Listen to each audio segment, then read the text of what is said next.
Hey, what's going on, everyone? So, thanks for joining the podcast. I know it's a different day, a little bit of a different time, sudden time change due to technical issues on my end. So, I apologize for the 30-minute delay.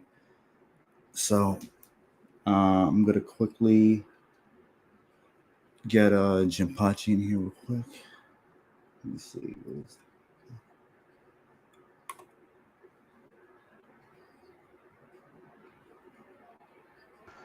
Hey, thanks for having me. I'm glad to be back.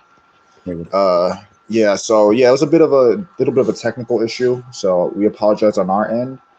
I'm excited for this podcast because we have a couple things have come to light that we want to talk about. Revenant, you remember the you topics? remember the topics are, yeah. Yeah. So, there's Miles Morales being the new main Spider-Man in Insomniac's Spider-Man universe. Alan Wake 2, race swapping the character Saga Anderson. Sweet Baby Inc., which it does actually tie into Spider-Man and Alan Wake. Homer from The Simpsons, no longer choking Bart because to them times have changed. Because Yeah, modern sensitivity, you yeah, know, and also Final Fantasy because new info has come to light about the direction that the sequel's going in. So yeah. that's also like something I'm keen to talk about. Mm-hmm. So, all right, I'm gonna let some people on. That's all right. Yeah, for sure. Let them in. All right. Oh, thanks, gamer. I'm working on a indie comic now. I have like a couple projects I'm doing. Once I knock those commissions out, I'm gonna put my focus toward this indie comic. So I'm pretty excited about that. Music Christian, is here, but Yep, something's going on. how's it going, man? Always good to see you. doing great. Rocking some facial hair, I see, huh? Well, Movember. Oh, yeah. Yeah. You know what it is? I have like a huge beard, so it's like every day is no shave. It's no shave forever. My friend suffered he had prostate cancer, but he survived his treatment. Well, thankfully he did. Yeah. Yeah, Thankfully he did. What's up, Mr. So- Gamer? but he passed Who else away is in here? 2019, not related to cancer. Yo, Doug Magnificent. What's up, Yeah. man? How's it going? Kamaru. Oh God, how do I say that? Kamaru. Hold on, I help you out right now. Hold on, let me read this. For some reason, my webcam won't turn on. It's okay. I mean, if you just have a photo or something, it's fine. Like, you don't have to have your yourself, your face on camera for the stream. It's up to you. If you could join without it, it's fine as well. Yeah, whichever works. It's fine.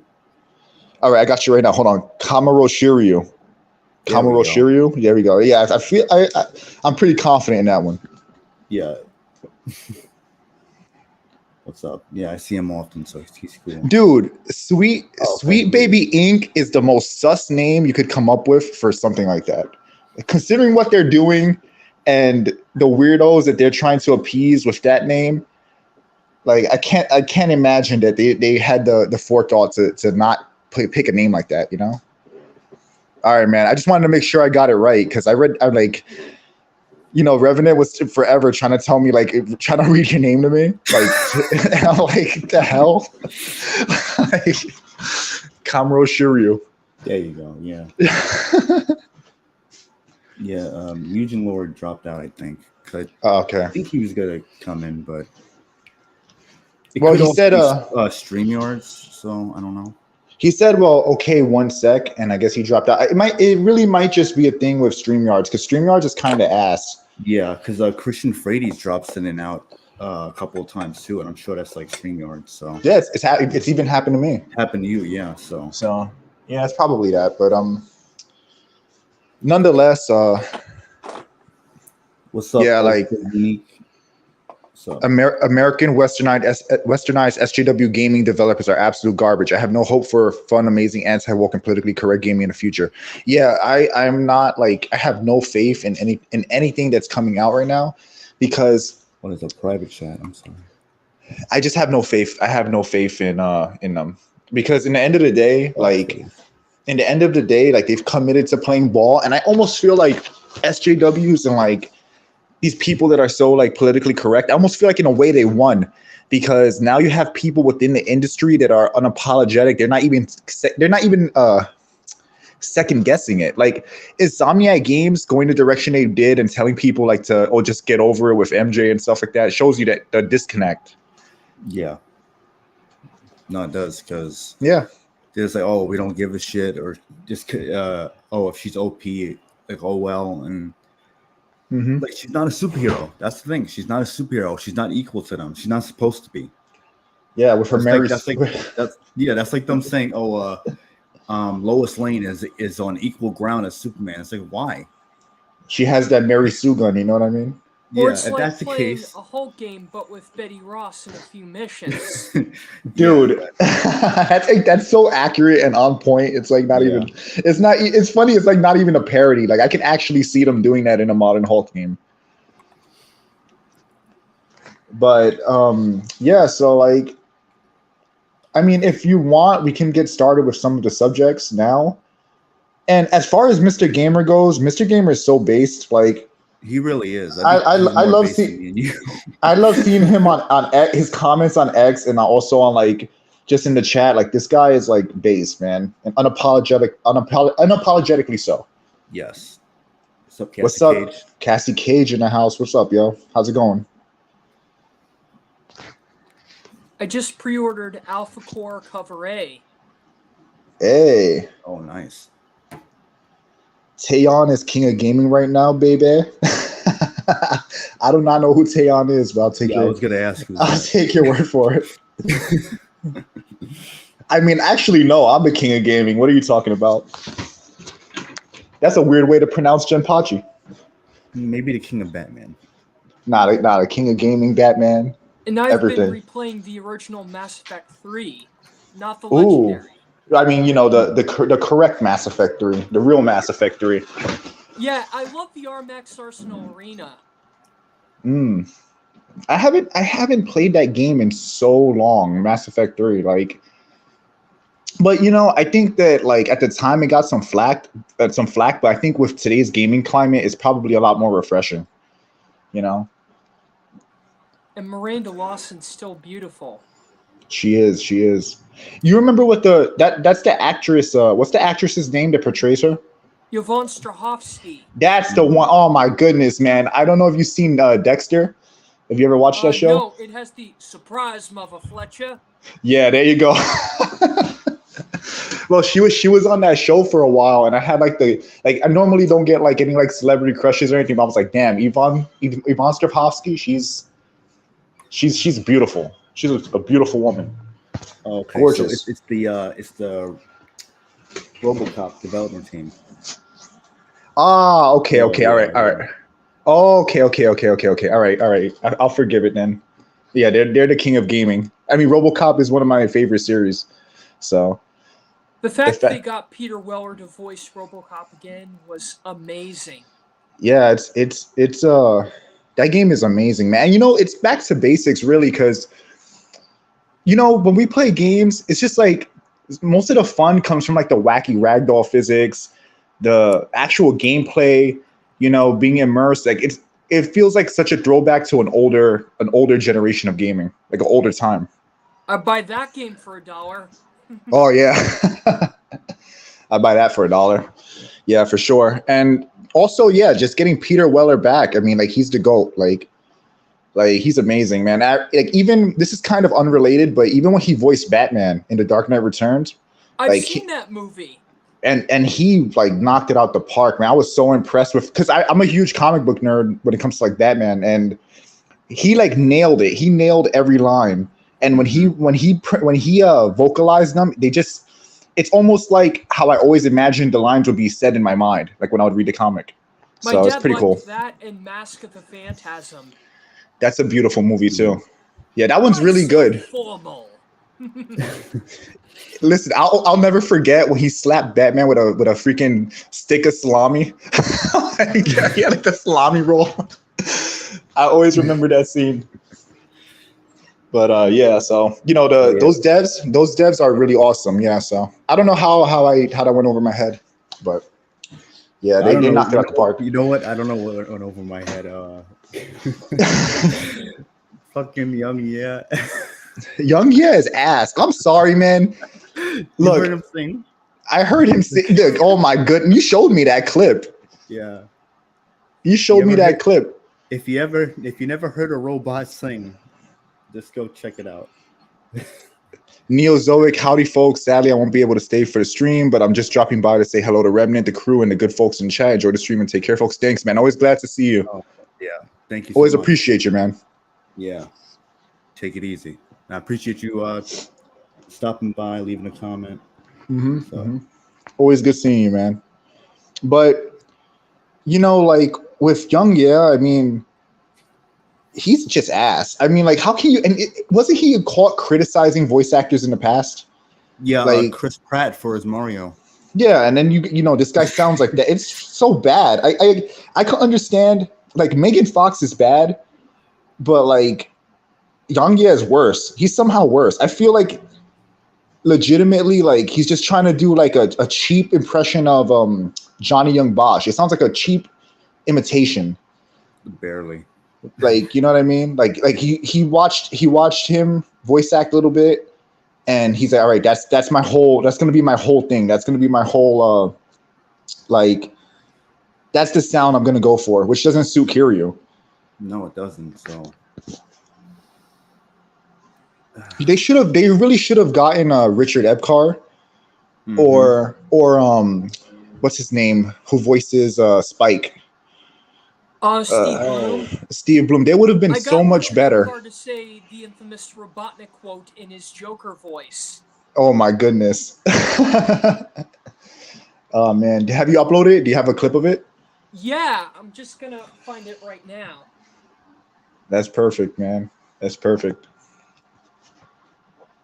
But yeah, like I don't know what the hell he's thinking, and just the hypocrisy of you can dish it out, but you can't take it. Snooping as usual, I see.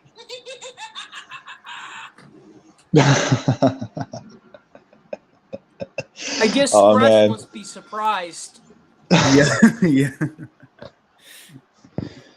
Oh my goodness. But yeah, so this guy, man, I have a safe feeling that like a lot of the problems going on with the Japanese, because this is like a whole nother subject, but I think a lot of it has to do with the localization teams or like Western divisions. I don't really like blame like the Japanese devs for it, because I'm pretty sure like a lot of the casting, or when you see like a body type A or body type B kind of deal in like a Japanese game, I'm fairly certain it's just a translational thing that has nothing to do with the actual Japanese team. Like they're like, all right, our Western division knows how to, deal with their region, so we're gonna leave it in their hands with like a few set guidelines, I guess. So whoever made that decision to hire Young Ye, I doubt it came directly from the main development team. I'm almost 100% certain it was a localizer.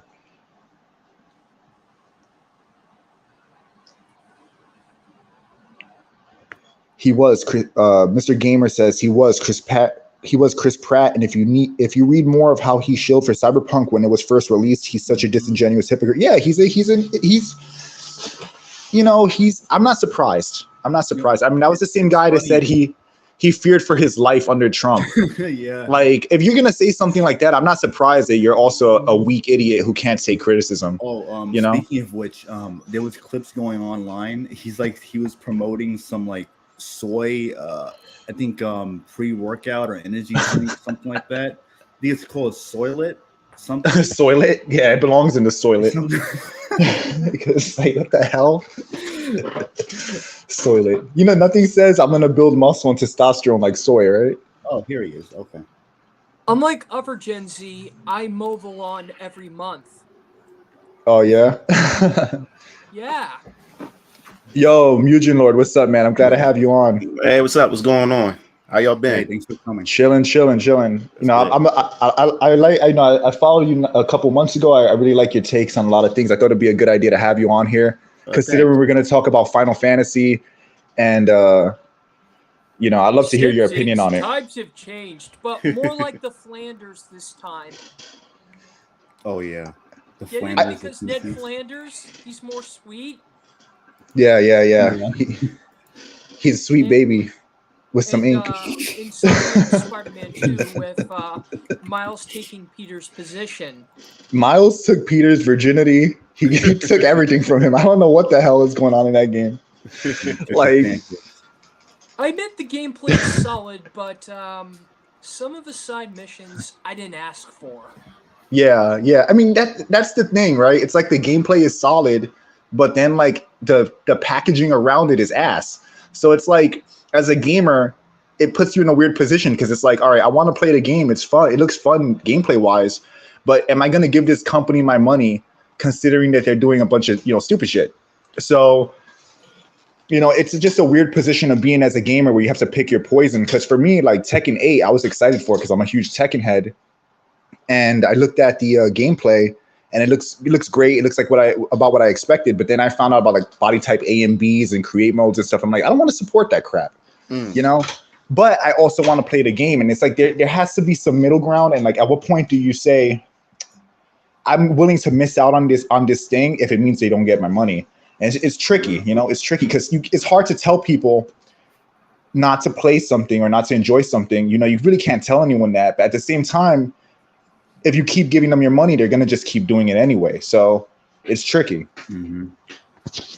Yeah, very, very tricky. Especially if like you're really into it. Yeah. Because I even tell people on my channel, like, I can't tell you guys what to do with your money. It's your hard-earned money. You do what you want to do with it, but I'm not going to support it. I would never tell people not to support or give their money. That's what they do, So that's how I see it. But it is very hard. Like I talked about Street Fighter 6. Like Street Fighter 6, I asked whether or not if Street Fighter 6 is woke. And despite Capcom doing a really good job with Street Fighter 6, it's kind of like tough because they do have some elements, especially with the character creation too, with the options with, male, female, whatever, or human that they call it or whatever like that, and other aspects. But at the same time, it's still a really good game. So it is like really, really tough, I still have the Arkham Origins art book. Nice. that game condition after a decade. That game's underrated, man. Arkham Origins is underappreciated. It's glitchy as hell, but it's pretty fun. But back to your point about Street Fighter, like when it comes to, I agree with you. I agree with that take because I feel like everyone should do whatever they need to do. And I think like if you're in a space where you're against a lot of the things that are going on, like the political correctness, SJW stuff, wokeness, or whatever, it's good to educate people, but you also have to respect that people will make their own decisions. But I think it's also important to say because people need to understand that if you're giving them your money, you're not incentivizing them to not do what they're doing. You're promoting it. So they're promoting it by purchasing the game. So of course, everyone should do what they want. But there's a lot of flack because people feel personally attacked when you say things like that. And it's very important. I'm glad you said that everyone also has to make their own decisions in the end of the day. As far as Street Fighter goes, it's kind of funny because Street Fighter has like all these like thick, milf-looking women, like crazy costumes, all this stuff. But then they also have Hey, I believe that the politically correct crowd's favorite Schoolhouse Rock song is the pronouns one. He found a kangaroo, followed him. Oh, now it is his. But now it's they. Yeah, that was my song. Oh, now it is theirs. No, but I actually do agree with what you were saying, Eugene Lord, about where it's like it's their money. Obviously, they can do what they want, but for you, it's like you know what you're gonna do. You're gonna do what you have to, what you feel is right, ultimately. And if people want to, support it, then that's on them. But as far as you yourself, you know what you're gonna do and what you stand for. Yeah, exactly. And plus, I don't want to be a hypocrite. Tell people not to buy something, then I turn around and do the exact thing that I told people not to do. So yeah, exactly. Give me just 1 second. What's up, Cassie? I didn't know she was in the chat.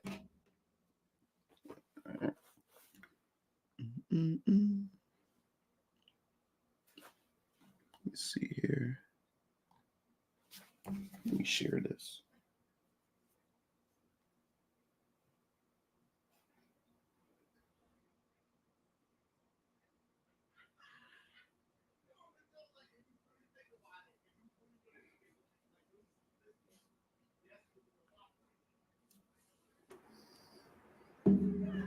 Sorry about that. Mm-hmm. Jim Pachi's phone died. He told me, he texted me that he'll try to come back in. So that's why he was Okay. like dropped off. So Okay.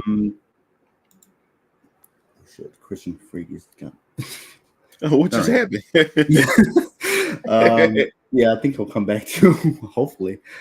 All right. Yeah, let me wait for them to come back Right. to get to the topics. I'm trying to be prepared too, so I have like links.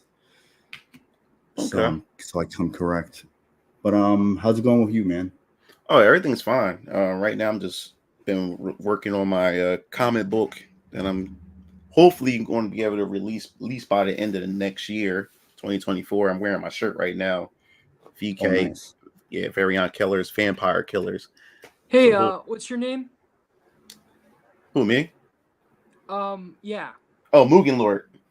Movie Lord. Mugen Lord. Christian, and I'm a YouTuber and voice actor, and I showcase hidden gems. You know, like have you heard of Go Go Mobile Boy?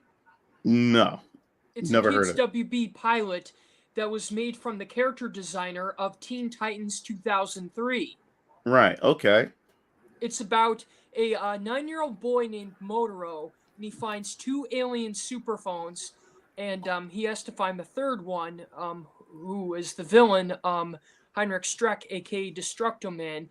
And it Mm-hmm. had the voice talents of Grey Delisle and Darren Norris as Roxy now, Motoro's older sister, a tomboy, and Mm-hmm. Darren Norris as Destructo-Man.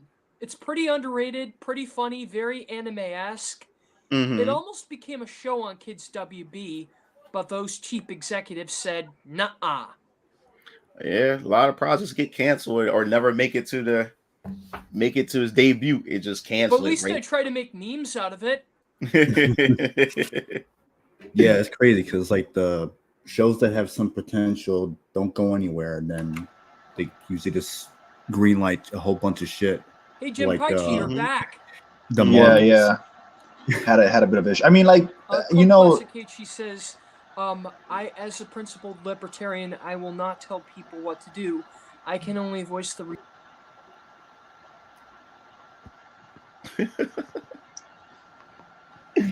Oh no, I think you went mute. Mhm. yeah. Maybe it's too. Well, referring to Cassie's comment, I actually agree with that. You can't, you know, I like to think that I have like more like balanced principles. I don't consider myself like a super like hardcore right wing guy, but like Mhm. I try to keep things more balanced. I think that, you know, part of being a responsible adult is that if you see something that's wrong, you should try to shed light on it or offer Mhm. your opinion to like the greater masses. Mhm. In the sense that like if I think something's wrong, it's my responsibility as a person to say with that I think it's wrong and try to, you know, spread that message as much as I can. But again, you know, people have to make their own decisions. I think when you enter the territory where you're trying to force people to do things, I think that's where it's wrong. But Mhm. I think that you should never feel guilty about shedding light on something that you think is egregious or dangerous or Oh even yeah. damaging to Mhm. society as a whole. And I think that unfortunately, you know, you know, and sounds kind of this will sound kind of, I don't want to say aggressive, but there's not always, there's like different opinions, but it doesn't mean that they're always equal, right? Right. Because you could say like, all right, well, this side's extreme because they think trans whatever or whatever such and such, but then the other side is offended by seeing a family at a McDonald's family ad from Japan offends them.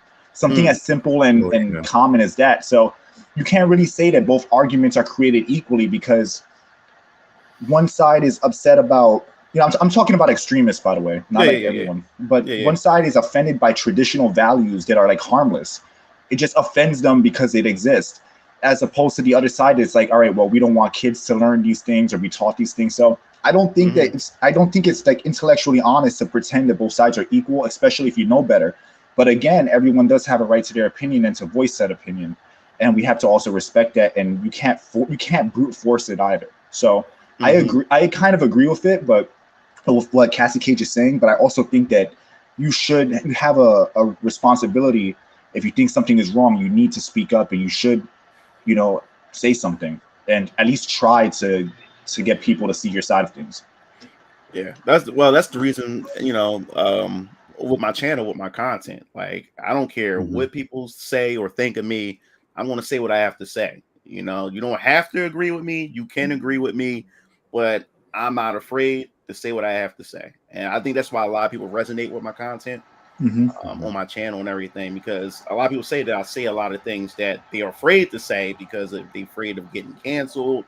They're afraid of getting attacked by the mob and everything like that. But me, I don't care. I agree with you, man. That's kind of my mentality too. I mean, if you look at just go through my replies on X, and you'll see that like if I cared what people thought, I wouldn't even bother commenting, but or anything like that. Because in the end of the day, man, like, you gotta. Well, I was just gonna say that I'd rather be hated for believing in something than love for going with anything. Like it's better that you live by your principles and some form of morality than just go with the masses because you're afraid or because you don't want to be canceled. And again, no one can cancel you if you don't allow them to. Because look at somebody like, all right. So before I say this, like Eric July, like I'm a fan of his. I personally don't like Isom. I don't like Isom because I don't like the character, but not because but it's not because I think that it's just like I don't like the design, I don't like the character, but I like Eric July and I like that it's an alternative. Yeah, you know what I'm saying? But this is quite. I didn't think you guys were going to bring this up, but the whole Isom situation, like I'm proud of the brother. He did something. Yeah, it's great. It's great. I like him too. But at the same time, the story's not that great at all. Exactly. And the design. And the design of the character, it doesn't appeal to me. So I'm happy that an alternative exists. But the reason why I brought Isom up is because look how many detractors Eric July has because of what he speaks out on. But because the people supported him, it's like no matter how hard they try to cancel him, they made him. He's a millionaire.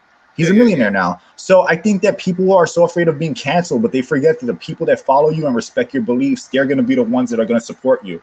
And in the end of the day, your supporters are who matters, not people that are vocal about things they don't really care about. So, Eric July, like, but I mean, like, I hate to say it though. I don't like I don't like the character. I don't like the story. Like, I just don't like it. But I respect him though. I respect him. Like, it's not like I don't hate the guy. Like, it's whatever. It's just not for me.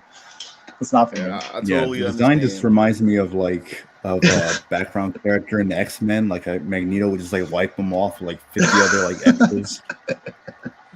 That's just Magneto was voiced by Tony Jay in the first X-Men Legends game. Oh, was he? I didn't know that. Wow. Yeah. Yeah. Mr. Gamer 990 says, I'm definitely aggressive with the things I'm passionate about or certain topics I take very seriously. Having discussions with rational, intelligent, non-woke fools is cool. Yeah, I mean, like, I agree with that, But I think even if someone disagrees, right, I think that, like, at some level, you have to be able to defend your point without resorting to, ad hominem or, making it personal or derailing the conversation. I mean, like, I feel like for me personally, if I was going to defend anti-wokeness, right, whatever that means, right, anti-wokeness, if I was going to defend it, I wouldn't need to attack someone's personal character to do so because the, facts and logic are going to prevail over whatever the emotional stance is, right? Like, you can't argue against the facts and logic about it, but but like if you take it to an emotional level, then you can start like making it more of like a goalpost game, stuff like that. So, when people start throwing insults, I automatically just write off. I don't even debate you anymore. Like soon you start going into ad hominems and stuff. That's attack my point. Don't attack me as a person. The moment you start attacking me and getting personal towards me, I automatically I'll shut you out. I ain't gonna carry this debate no more. I'm not gonna even argue with you. You ever played Assassin's Creed? You know when I'm- you step Mhm. into a crowd and then everyone turns gray and like Yeah. they're full NPC. That's what happened. They just turn gray. They fade into the background. They become NPCs. They confirm that they're NPCs. Like Mhm. Yeah, but like no, but it's true because once they go for insults, they basically just saying like, "I lost, I got nothing, so let me just Mhm. attack you personally," because they come in thinking like they have something on you, like they're Uh-huh. gonna get you in a gotcha moment or some shit like that. But then you actually come prepared with like facts and evidence and logic instead of just your emotions, because that's what these people they just ride off of their emotions and think that's gonna carry them through a debate or a discussion, as if it means anything when it Mhm. doesn't, because facts don't care about your feelings. And so when they bring up something personal or something that's entirely irrelevant to the debate or whatever the case may be, that just shows how little they actually understand of what they're talking about. well, Right. I'll give you a great example. I remember I told Revenant about it. What I said was petty, but it was also true. But I'm gonna go into it now. I was basically talking about why I don't like Miles Morales, and obviously everyone here who's seen the game and have played it have known what they did with the story. It's like pretty on the nose and like shoved down your throat like political BS, right? Like Peter basically has degenerated into like a cuck. Miles has become Jesus. Peter, like even the dialogue is written to kind of try to make it's trying to manipulate the audience into forgiving Miles for replacing Peter. Like if you really listen to the dialogue, it's insane. But Mm. so I mentioned that in the comments. Somebody says, "Oh well, anyone who uses the word woke is racist." So the guy's calling me racist. So I'm like, dude, you're calling me like that's he's like, oh, it's a personal. I'm saying you're giving me a personal attack. He's like, no, it's just a fact calling you racist. The dude is like 400 pounds, morbidly obese. Oh, I'm like, Jesus. dude, you're like, how are you gonna talk about this when you have no self-control in your own life? He's like, oh, it's a personal attack. You're calling me racist. That's a personal attack. So it's like, on one hand, like, obviously that's not the best response, but it's kind of funny how, how someone could think calling someone racist, bigot, over an opinion, not even actually talk about the subject matter, and just resort to calling them like names. And then when they get it back to them, it's like, all right, well, oh no, you're out of control. You're personally attacking me. And I can say it's not even a personal attack. It's a fact. You need help. People around you should care about you enough to help you legitimately, Mhm. But, it's one of those things where like, or even like the Yang Ye situation with him being a hypocrite, where it's like you can dish it out, but you can't take it. You Yep. get what I'm saying? So Yeah. it's just one of those things where like if you're gonna put out energy, you should be ready to receive that energy back to you as well. I mean, obviously we should take we should also like take a high ground and not stoop to that. But like, I mean, I'm not gonna let someone who has no self-control in their life, call me racist because of an opinion that I have that's It's not. over, critics. I have the high ground. You Yes. underestimate the power of the dark side. Don't doubt it. Basically. So, I mean, like, it's neither here nor there, but it's just a great example of what that interaction could like degenerate into. Hmm. But yeah. So, Revenant, you want to get on the subjects? Yes. Because we've been kind of yeah. Yeah. All right. So we can get into Spider-Man 2 about that. So this is from IGN that I pulled up. So I'm not just like talking Hey, on my Muggin ass. Lord, I see Marvel vs. Capcom 2. Oh yeah, Okay. my arcade went up. Yeah, yeah. That was a great game. I remember playing the PS3 port with my nephew Corey. Hmm. Mm-hmm. It's still inside the console. Oh wow. Oh, damn. Oh wow. Yeah. Right. I've been playing this since Dreamcast, since the Sega Dreamcast. Oh yeah. Yeah, I still have I'm my old like copy too. Yes. Yeah. That Hmm. game. Yeah, That and Muggin game's. Lord, I remember trying to come up with like a Muggin file of Go-Go Mobile Boy because he has superpowers. He can fly and he Hmm. can shoot beams from his hands like Iron Man, Hmm. and he can get a Nova Blast, which is an energy blast. Right. And his sister Roxy now does all the technology, provides assistance and all that. Hmm. Oh wow. And Muggin Lord, the Dwayne McDuffie co-wrote an obscure web cartoon for Icebox called Super Malls, which is a cross between Charlie's Angels and Adam West's Batman. Oh, okay. A match Never made in heard. heaven. Never Yes, heard of it. and there's Catwalk, the smart one named Nefertiti, who's black, and Runway, who's German, and she can run fast, and Cover Girl, she's the leader of a three. Oh, okay. Never heard of it. There are enemies including like the Ogler, which is a giant eyeball attached to a head, taking photos, and Uh-huh. Rubbermaid, who's blue and can transform into any shape she can choose, and Irony Maiden, Catwalk's arch enemy. This is a Hmm. deep cut from the Dwayne McDuffie, isn't it? Oh, wow. I even Yeah, it's all uploaded new the to whole me. series on my YouTube page. Oh, okay. So I see this comments. It's hilarious. Mugen, what's your hair care routine? Yeah, let us know, bro. Let us know what's the secret. What's the Oh, my sauce? hair. Oh, nothing really. I get is these two girls that I went to, that was my best friends in college. Ever since we graduated, we still kept in touch with each other. So I go around their house like like once a month, and they pretty much They hook They you do up. they take care of they my hair. doing they doing you Yeah, justice, bro. They doing yeah, you good yeah. out here. Yeah. They And putting they're in my work. stylists. Yeah. They're my stylists. They take care of my hair. Like it takes like 4 hours, 4 or 5 hours to get it done. But Yeah. I mean, Okay. it's worth it though. yeah, it's worth it because it lasts like a whole month before I have to go back And and get it also, done again. Muggin Lord, Yeah. did you know that Lobo had his own web cartoon? No, I ain't know that either. Nah. It's TVMA, so comic book accurate. Oh, okay. As it Awesome. should be. As it should Yeah, be. and they Yeah. also got, like Greg Eagles and Kevin Michael Richardson voicing Lobo, and other voices include Tom Kenny, the voice of Hmm. SpongeBob, D. Bradley Baker, and Gray Delisle. Oh, wow. As much Interesting. as I like it, the only problem I have is Darlene's hair color was changed from red to blonde. Oh, Mm. okay. Yeah, I never So heard of any of that. Yeah. Revenant, in regards to Right. Spider-Man, do you want to like give your opinion first and talk about it? Well, let me quickly read exactly what was being said. So, Gizmodo asks Insomniac narrative director Ben Arthman and advanced writer Brittany Morris about the ending of Spider-Man 2, which is a clear passing of the torch from Peter Parker to Miles. Here's how the conversation goes in game. Peter, I got this. I'm not going to read all that shit. Basically, the dialogue where, Peter is saying, yeah, you can do it. I'm going to retire. That's more or less what he's saying, because of Mhm. course they have to do that. And so they Admit Yuri further asked, Lowenthal is a good voice actor, but his lines for Peter are whiny compared to Reno Romano's from the 2000s games. Agreed. Reno Romano that blows is him true. away. Yeah, He's he really does. he's an I, amazing I Spider-Man. wrote Rio's I wrote Rio's IMDb bio. Oh wow. So as far as them yeah, so- replacing him, yeah. Who the fuck was it? Arthman and Morris.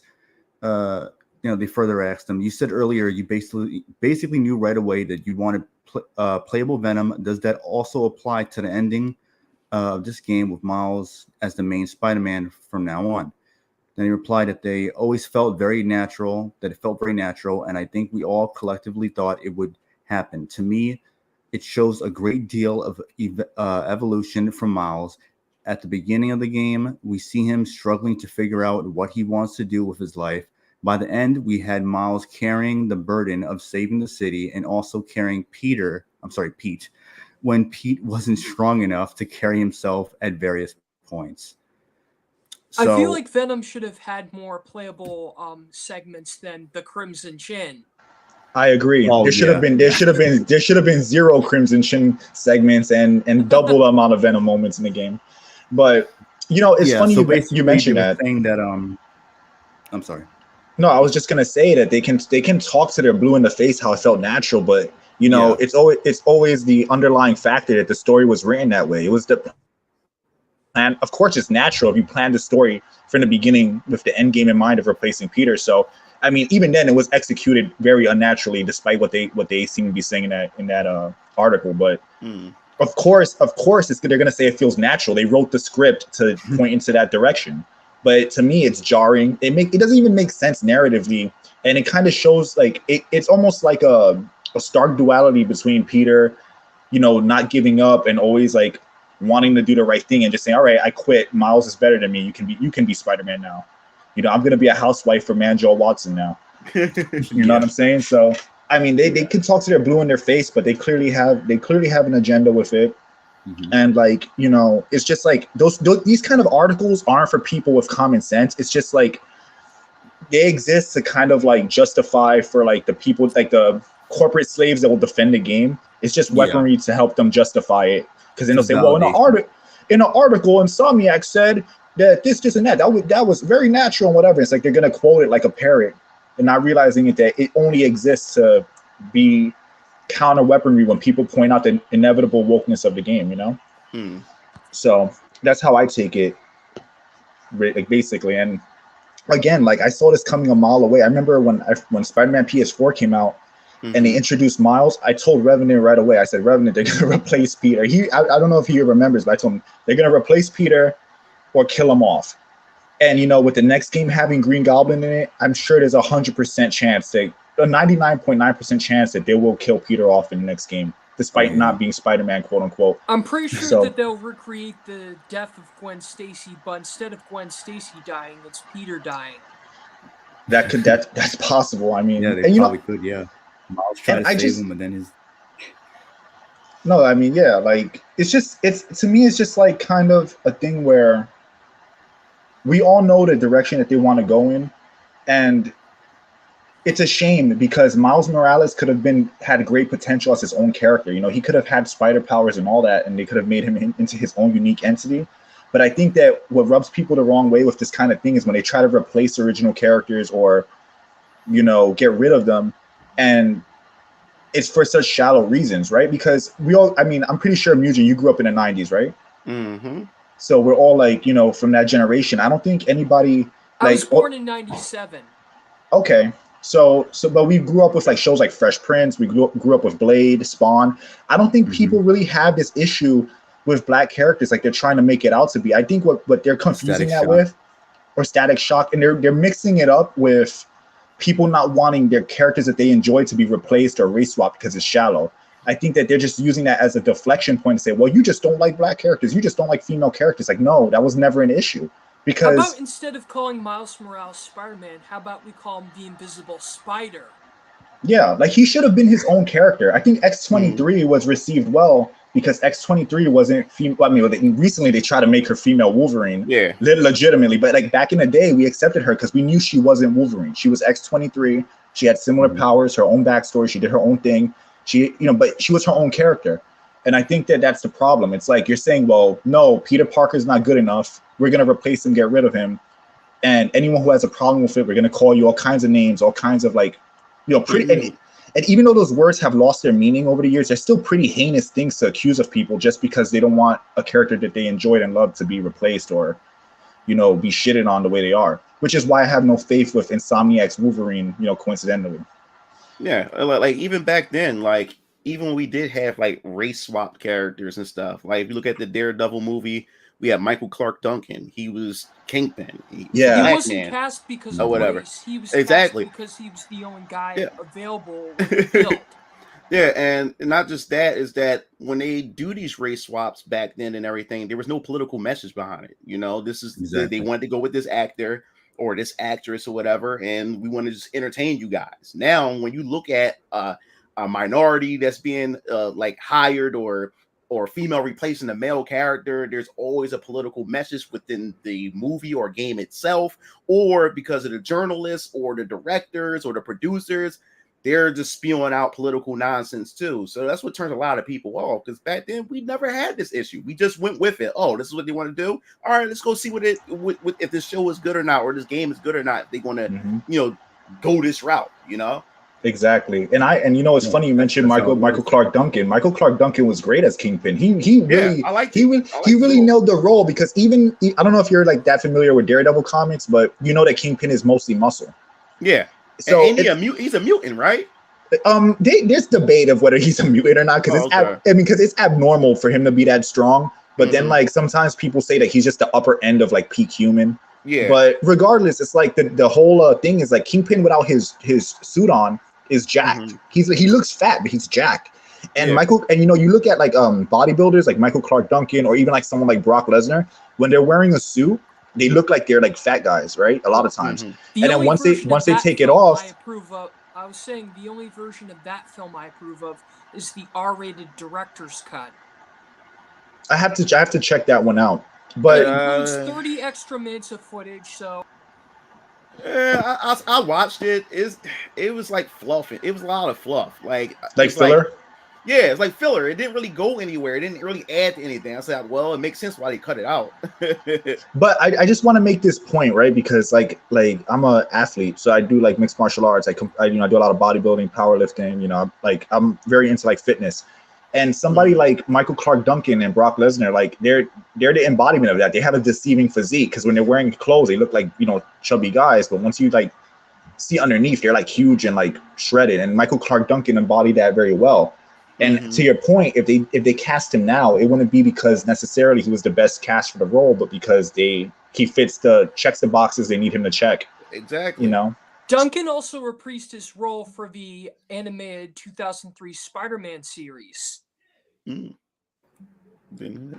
So yeah. So What is this? Revenant, do you have anything else to say about Spider-Man? Hold on, I got caught off guard because I don't know who the hell this name is that's popping up. But anyway, so about with Spider-Man, they couldn't give the real Spider-Man his own game. The first game is you're constantly being interrupted with boring missions with Miles and MJ. Then the second game they doubled down on it, where both of them are pretty much insufferable, especially MJ. It's like this weird like relationship where it's like, how are they still a couple when you like you listen to the dialogue and how she's being portrayed? It's like, how is she seen as like a good girlfriend to him? To be honest, man, like from a real world perspective, if that was really the nature of their relationship, that it wouldn't last. Yep. Just in my opinion, the vibe of their like relationship with how dominant she is, like anytime I've seen that kind of relationship in real life, she's gonna like cheat on him, use him. He's basically like fodder, but that's like a whole nother conversation in itself. But their relationship, the way it's portrayed in that game, is like it's unbelievable because it's inconsistent with reality. Let's just put it that way. Yeah. Real quick, thanks guys. I think you might know where I'm going with that, Mujin. Yeah. I definitely do. But the thing, I never bothered to play the PS4 Spider-Man. I didn't bother to play this one because I already seen it way before where they was going to go with this period. Just by looking at some of the characters, Silver Sable was the thing that really checked it off for me.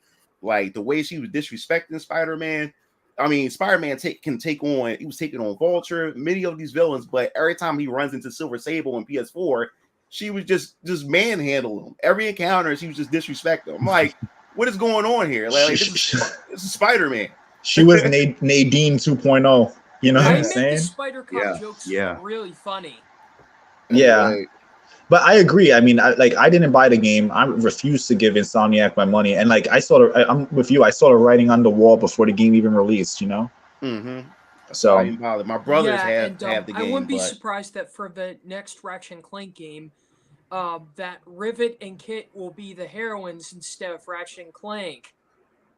Yeah. Also, speaking of Ratchet and Clank, my brother has Ratchet and Clank on the PS5, and there's this one part where it was these robots were singing, and during the song they stop and say, "Remember, women are the best." I'm like, what?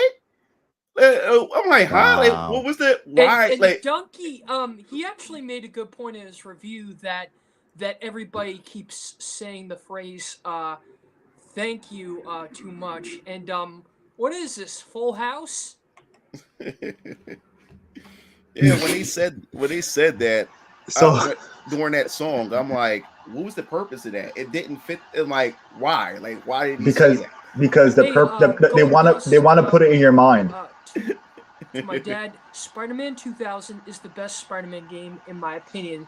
Well, did you know that game almost got a PS2 port by Treyarch? Golda's grape me papa. I was Just just the saying, did name. you know that game almost got a PS2 port? But it seems sense. I kind of agree with that. It's probably the most timeless Spider-Man game. That and Spider-Man 2 on PS1 as well. And with the Dreamcast port of the game, I could easily see that being on PS2 as well, because the tech, so they could have like approached the similar level of fidelity with the PS2. Yeah, and the PS2 port was scrapped in favor of a first game based on the Sam Raimi movies. Yeah. So Says, heck, Compose even Sage. Ursula in Spider-Man 3, who lived across the hall from him, was a better pick than MJ. I mean, she was giving him that chocolate cake. You know what I mean? So like, Yeah, she was yeah, down. that too, yeah. She was down for him. Yeah, it was. Go make me some cookies with nuts in them, as Duncan would say. All right, so basically everyone gave their opinion on Spider-Man 2. Basically, I think we all can it's pretty face value with like what's going on with that. Like, Insomniac has guaranteed I'm not gonna buy any damn game from them for the next forever. I feel like all the side missions should be done by Peter Parker. Honestly, as much as people don't like it, Miles shouldn't have even been in the game at all. I don't think Miles Morales is a great character in his own right. I would have preferred if the game focused mainly on Spider-Man. But in the end of the day, like, it was clear from the beginning that what they really wanted to do was establish Miles to replace Peter, because that's the obvious direction they wanted to go in. So Spider-Man. And you'll not believe this, but Amazon listing for games like Shattered Dimensions, Web of Shadows, they're at very high price. Yeah. And also, like, even the plot itself is just like a watered down Web of Shadows if you really think about it. But yeah, so my Berserk for Life says Miles is overrated, to be honest. It's just my opinion. Yeah, I don't really like the character like that. And even the last thing I'm gonna say about this is that even him having extra powers, like the ability to turn invisible and having like these electrical like powers, they're so like they're so OP for a character like Spider-Man, because I feel like Spider-Man, his ability should be related to spiders, and he only has those powers because he's supposed to be a better, improved version of Spider-Man. So that's always how I took that as well. So I'm not I think the games would be better if they just removed him altogether, and I just don't like the character. He should have been his own new man with his own experiences, with his own power set, or if he had similar powers, his own universe. And I think people would have loved him. And the fact that they didn't, you just can't point the finger and scream racist because people like Peter Parker and they don't give a shit about Miles. Because Miles, he shares the same, Rogues Galaxy. I say Gallery. That's a great game. That's a great game. Rogue Galaxy. Yeah, but he shares the same villains as Peter. And then like he was messing with Spider-Gwen, which is Peter's, ex or girlfriend from another dimension. Like, everything is Peter's. He's just in Peter's shadow. Like, I agree. I agree. You know what they should do? Give us a Blade game. Give us a Blade game. Give us Spawn content, Blade content. Give us the Static Shock that we all want. Remove the whole BLM backstory that they shoved in. But it's a Static Shock video game for the Game Boy Advance, but sadly it was scrapped. I believe it. He was popular. But he's getting Peter's hand-me-downs. Like he's like Miles Morales is just. He's just not a good character, and like, just to deflect criticism by calling people names and stuff is just, I find it to be so weak and indefensible, so who knows, man. I'm hoping that like within 10 years, maybe 5 years, I think all this stuff will eventually die down if people just reject it the way they have been, but who knows, man. So anyway, let's move on to the next subject, because we've been on this for a while. Yeah. So with Alan Wake 2, they had race-swapped Saga Anderson. And so initially introduced in the Easter egg, featured in Remedy's 2016 Quantum Break, FBI agents Alex Casey and Saga Anderson were respectively played by Alan Wake and Alan Wake 2 director Sam Lake and Finnish actress/singer Mala Malvera? Some shit like that. Malabolgia. Malebolgia was So, voiced by David Sobolov in the Armageddon game, which coincidentally shares the same name as a Mortal Kombat game, and Spawn would later be part of Mortal Kombat. Yes, it's a very So, yeah. interesting connection between the two. Hmm. So, Anyway, this was yeah. officially confirmed by Lake himself, who in December of 2015 took to Twitter to reveal FBI agents Saga Anderson and Alex Casey hard at work looking for a missing writer, including the hashtag Quantum Break and hashtag Alan Wake on his post. And if any of you have never seen it, basically the woman is she has blonde hair and her hair is tied up, and she's white. So yeah, she was essentially she was race swapped. Yeah, so there's more to this. It's from Bounding into Comics, Mhm. where this is kind of like, I think it's like months old, but basically because they had revealed that this new Saga Anderson is black, so clearly, she's race swapped. And Mhm. Miss Anderson, as Agent Smith would say. So yeah. People actually did get at Remedy on Twitter about it, saying like, "Oh, like nice race swap and all that." So I'm kind of curious, like, what you guys think. Do you think it's an issue, and do you overall think that the game is kind of woke? Because I had seen videos of people like Heel versus Babyface talk about it and show actual clips from the game and all that. I have no idea. I haven't played anything of Alan Wake before, so I have no idea. I really don't know. Well, I'll say this about Alan Wake and about Sam Lake specifically. The last game that he wrote, that was the last game he was involved in, he was good in, that he did his job well, was Max Payne 1 and 2.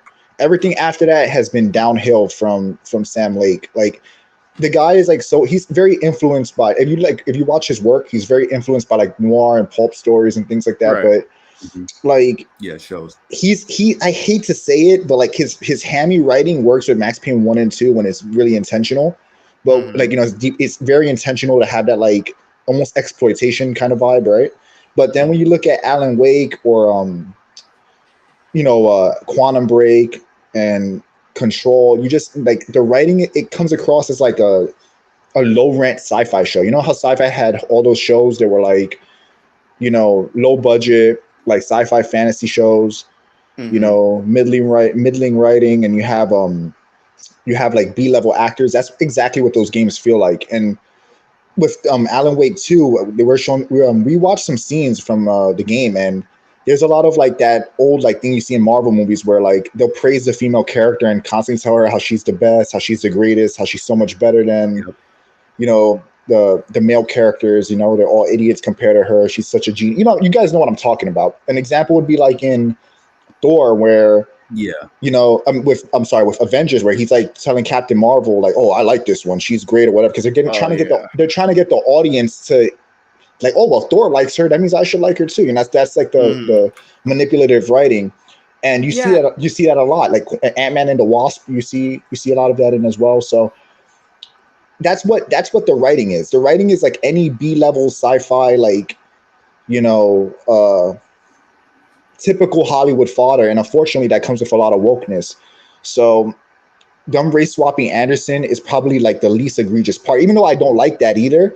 I think the problems that game has are far worse. It suffers from like poor writing, third wave like feminists like shit everywhere in it.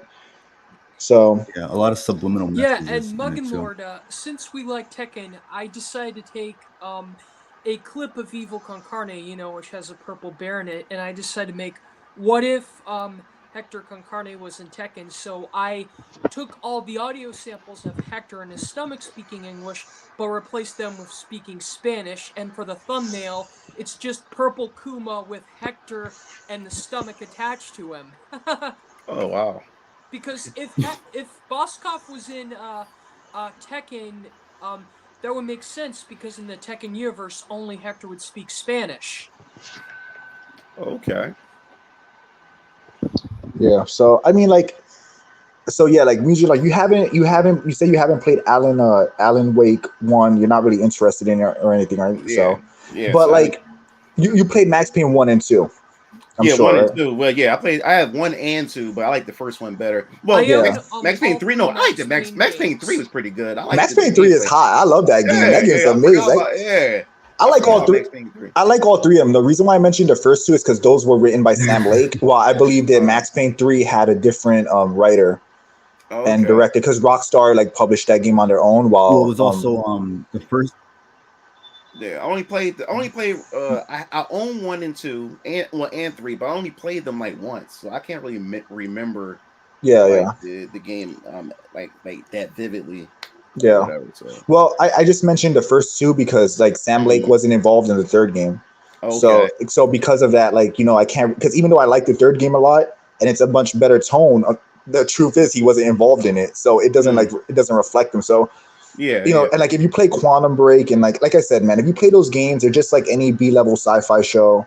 They're just it's like even if they weren't woke, the writing is like hack. It's just a hack job, you know. I hate to say it, but it's amateurish, you know. So Sam Lake, I think, lost the plot years ago, to be honest. So like I'm not surprised that they're going in this direction.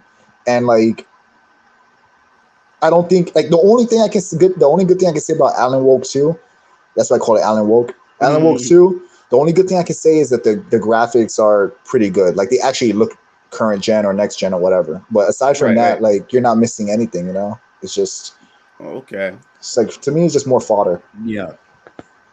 But you know, I find it kind of weird that the media is like giving a lot of praise for this game, and you see what they're trying to push and promote with the game. It kind of reminds me of how they were going with that game Control. Like out of nowhere, it's like getting like winning awards and all that, and getting all this high praise. But again, they're winning it from journalists, right? So who cares what they think anyway?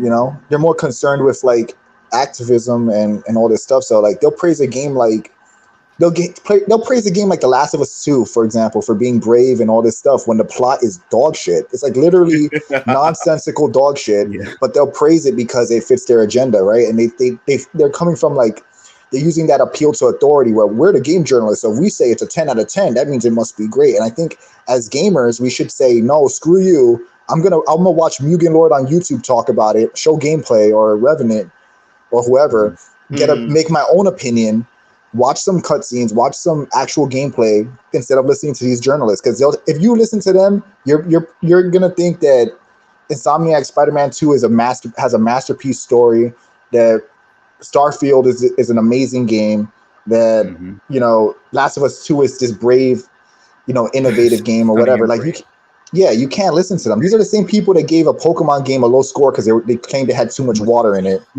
You know, like how can you take these people seriously? I think I think that just the industry has become so accustomed to like, oh well, there's a game journalist, there's the movie reviewers. We're supposed to like pay attention to what they think because they're the authority or whatever. And like I think we have to just abandon that because we live in a time where user created content is going to be way more honest.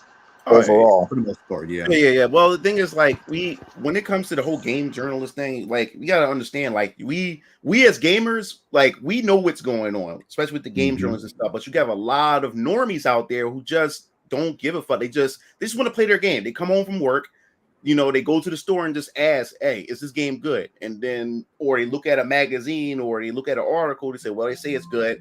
Well, I guess I'll buy it or whatever like that." So they don't really look that deep into it like how we look deep into it and stuff. And I think that's where the problem is at, because there's a lot of normies out there that don't know this stuff is going on. They don't know any of this is going on. So when they get on Twitter, when they get on Twitter or social media and they see this war going on, they're like, wait a minute, what's going on? Or as they're playing the game, like Spider-Man or whatever like that, they say, this is kind of odd. Why what's going on here? Like Miles replacing Peter, like why? Or they start seeing all these different things. It's just like it's not making sense. So then they go on the internet and they're like, wait a minute, this is actually a thing, and that's what's going on right now. It's a tug of war. It's people on this side, and then you have the people on this side, and then you have the normies in the middle. And, I agree. The goal is if you want to fight against all this, you have to get the normies. Because you can't convince anybody on that side. They're already hard set. This is their belief. You're not going to change their mind. But the normies, you can get. We're fighting for the normies to make them wake up and see the nonsense that's going on, you know? Exactly. I 100% agree with that. And, I've been saying that same thing for a while now. It's like the normies, average, like we all have family members that casually game, right? So Mhm. it's kind of funny because like me and my older brother, he's a little older than me now. So, but like obviously he's older than me, but like he's getting up there in age. So like when a game comes out, he's like, oh, you played Last of Us 2 or whatever, but I know that he doesn't identify with the political Mhm. messages in the game. But for him, it's like, I'm just playing the game because it's the new game, right? Or Yeah, whatever. yeah.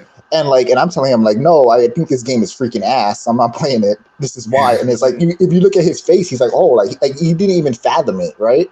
Yeah. And it's like what you said, that's what they want, because they want to like subliminally input these things into normies' heads to normalize it, legitimately to normalize it. So I think you like right 100% on the money with that. Yeah, man. I'd rather stick with Jack and Daxter than The Last of Us.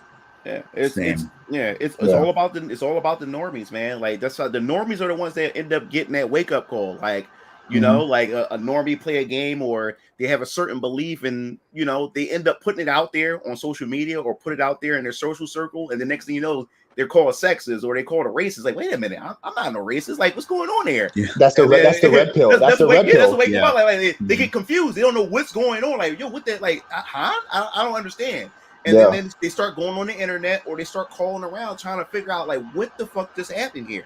You know, and those are the people. Those are the people that we have to get. That's the people that we have to bring in and make them aware of what's going on. You know, I 100% agree. Right, because like you got a lot of the fanboys, corporate slaves, simps out there, like thinking these companies are their friends. You forgot cucks as well. Cucks as well. Yeah. So you got like the cucks and all that, and the betas coming around, like coming out the woodwork whenever we criticize any of these games, doing the usual bullshit, and then they're always like, "Well, how does this affect you? What is woke?" They come and say, "What is woke?" But then we know that they know what it means because they enjoy it, they defend it, they go out of their way looking for this type of content, whether it's videos or posts online, and they just want to argue with people back and forth and shit as if they don't know what's going on. You know what it is though? You know what it is? Because the writing is on the wall for them, right? It goes back to what we were talking about earlier. It's like let's say right now every game gets adopted with some ESG woke simp bullshit in it, right? If every game does that, every single one, they all play ball, how many of these people are gonna stop gaming, right? Most of them won't. So for them, it's like, well, I'm gonna do it anyway. I refuse to stop this hobby, and I don't like that people are making me feel guilty about it. So I'm just gonna throw out names. I'm gonna tell everybody like, oh, you're wrong. I'm gonna defend it till I'm blue in the face, because in a way, it's almost like an addiction, right? Because we all gamers. I mean, obviously, we all love gaming, but it's almost like something that they're so attached to that they can't let go of it. So because of that, when you start saying, well, I don't like Mortal Kombat 1 because it's woke trash, which it is, by the way, and then people lose their shit, like, well, I like the bloody violent fatality game, so I'm not going to pay attention to your criticisms. I'm going to tell you that you don't know what you're talking about. It's a skill issue. It's because of this, because of that, because they cannot let go of the fact that, hey, this brand I like has been sabotaged. And a big moment for me was I mean, long before this, I had already like I've kind of thought like this forever, but one that really like stood out to me was the Batman 2022, or was it 2021? I don't remember, but whatever year 2022. Yeah, when the movie came out, I remember watching it and like, this is like trash. Like Catwoman talking about like white privilege, Bruce Wayne acting like a bitch or whatever, like being a coward. Like, it was so wrong to me.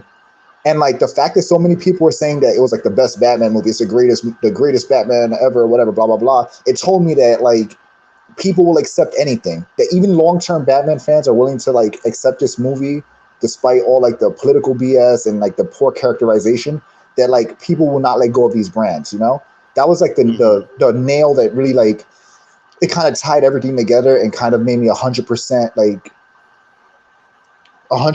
really like have to accept that reality, that most of the people defending this stuff just have to defend it because like,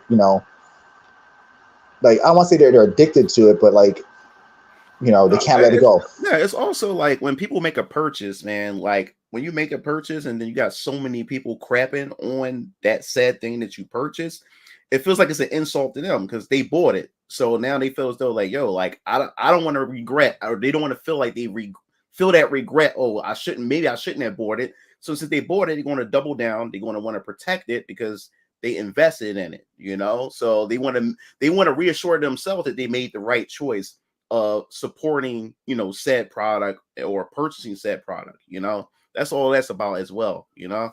Yeah, I agree. That's also a big factor. It's like defending their purchase, right? Like, you know, you see that with Xbox a lot, you know, like, I mean, like, you know, you got people defending Xbox. And it's like, I don't have allegiance to any console. I criticize everyone equally, but it's funny, like how, like, you know, like people like the hardcore Xbox gamers, they'll say things like, oh, it's the ecosystem. It's this, it's that. It's like, what games are you playing? Tell me the games you're playing, please. The only reason why I'm more of an Xbox guy is backwards compatibility. Yeah, and that's a good thing. But that, unfortunately, if you're like looking to play new games, like I have an Xbox, and all I use it for is to play 360 games. Like literally, that's the purpose of it. Yeah. I hardly play my PlayStation 5. I hardly play my Xbox. I play my Switch more than I play my PS5 or my Xbox.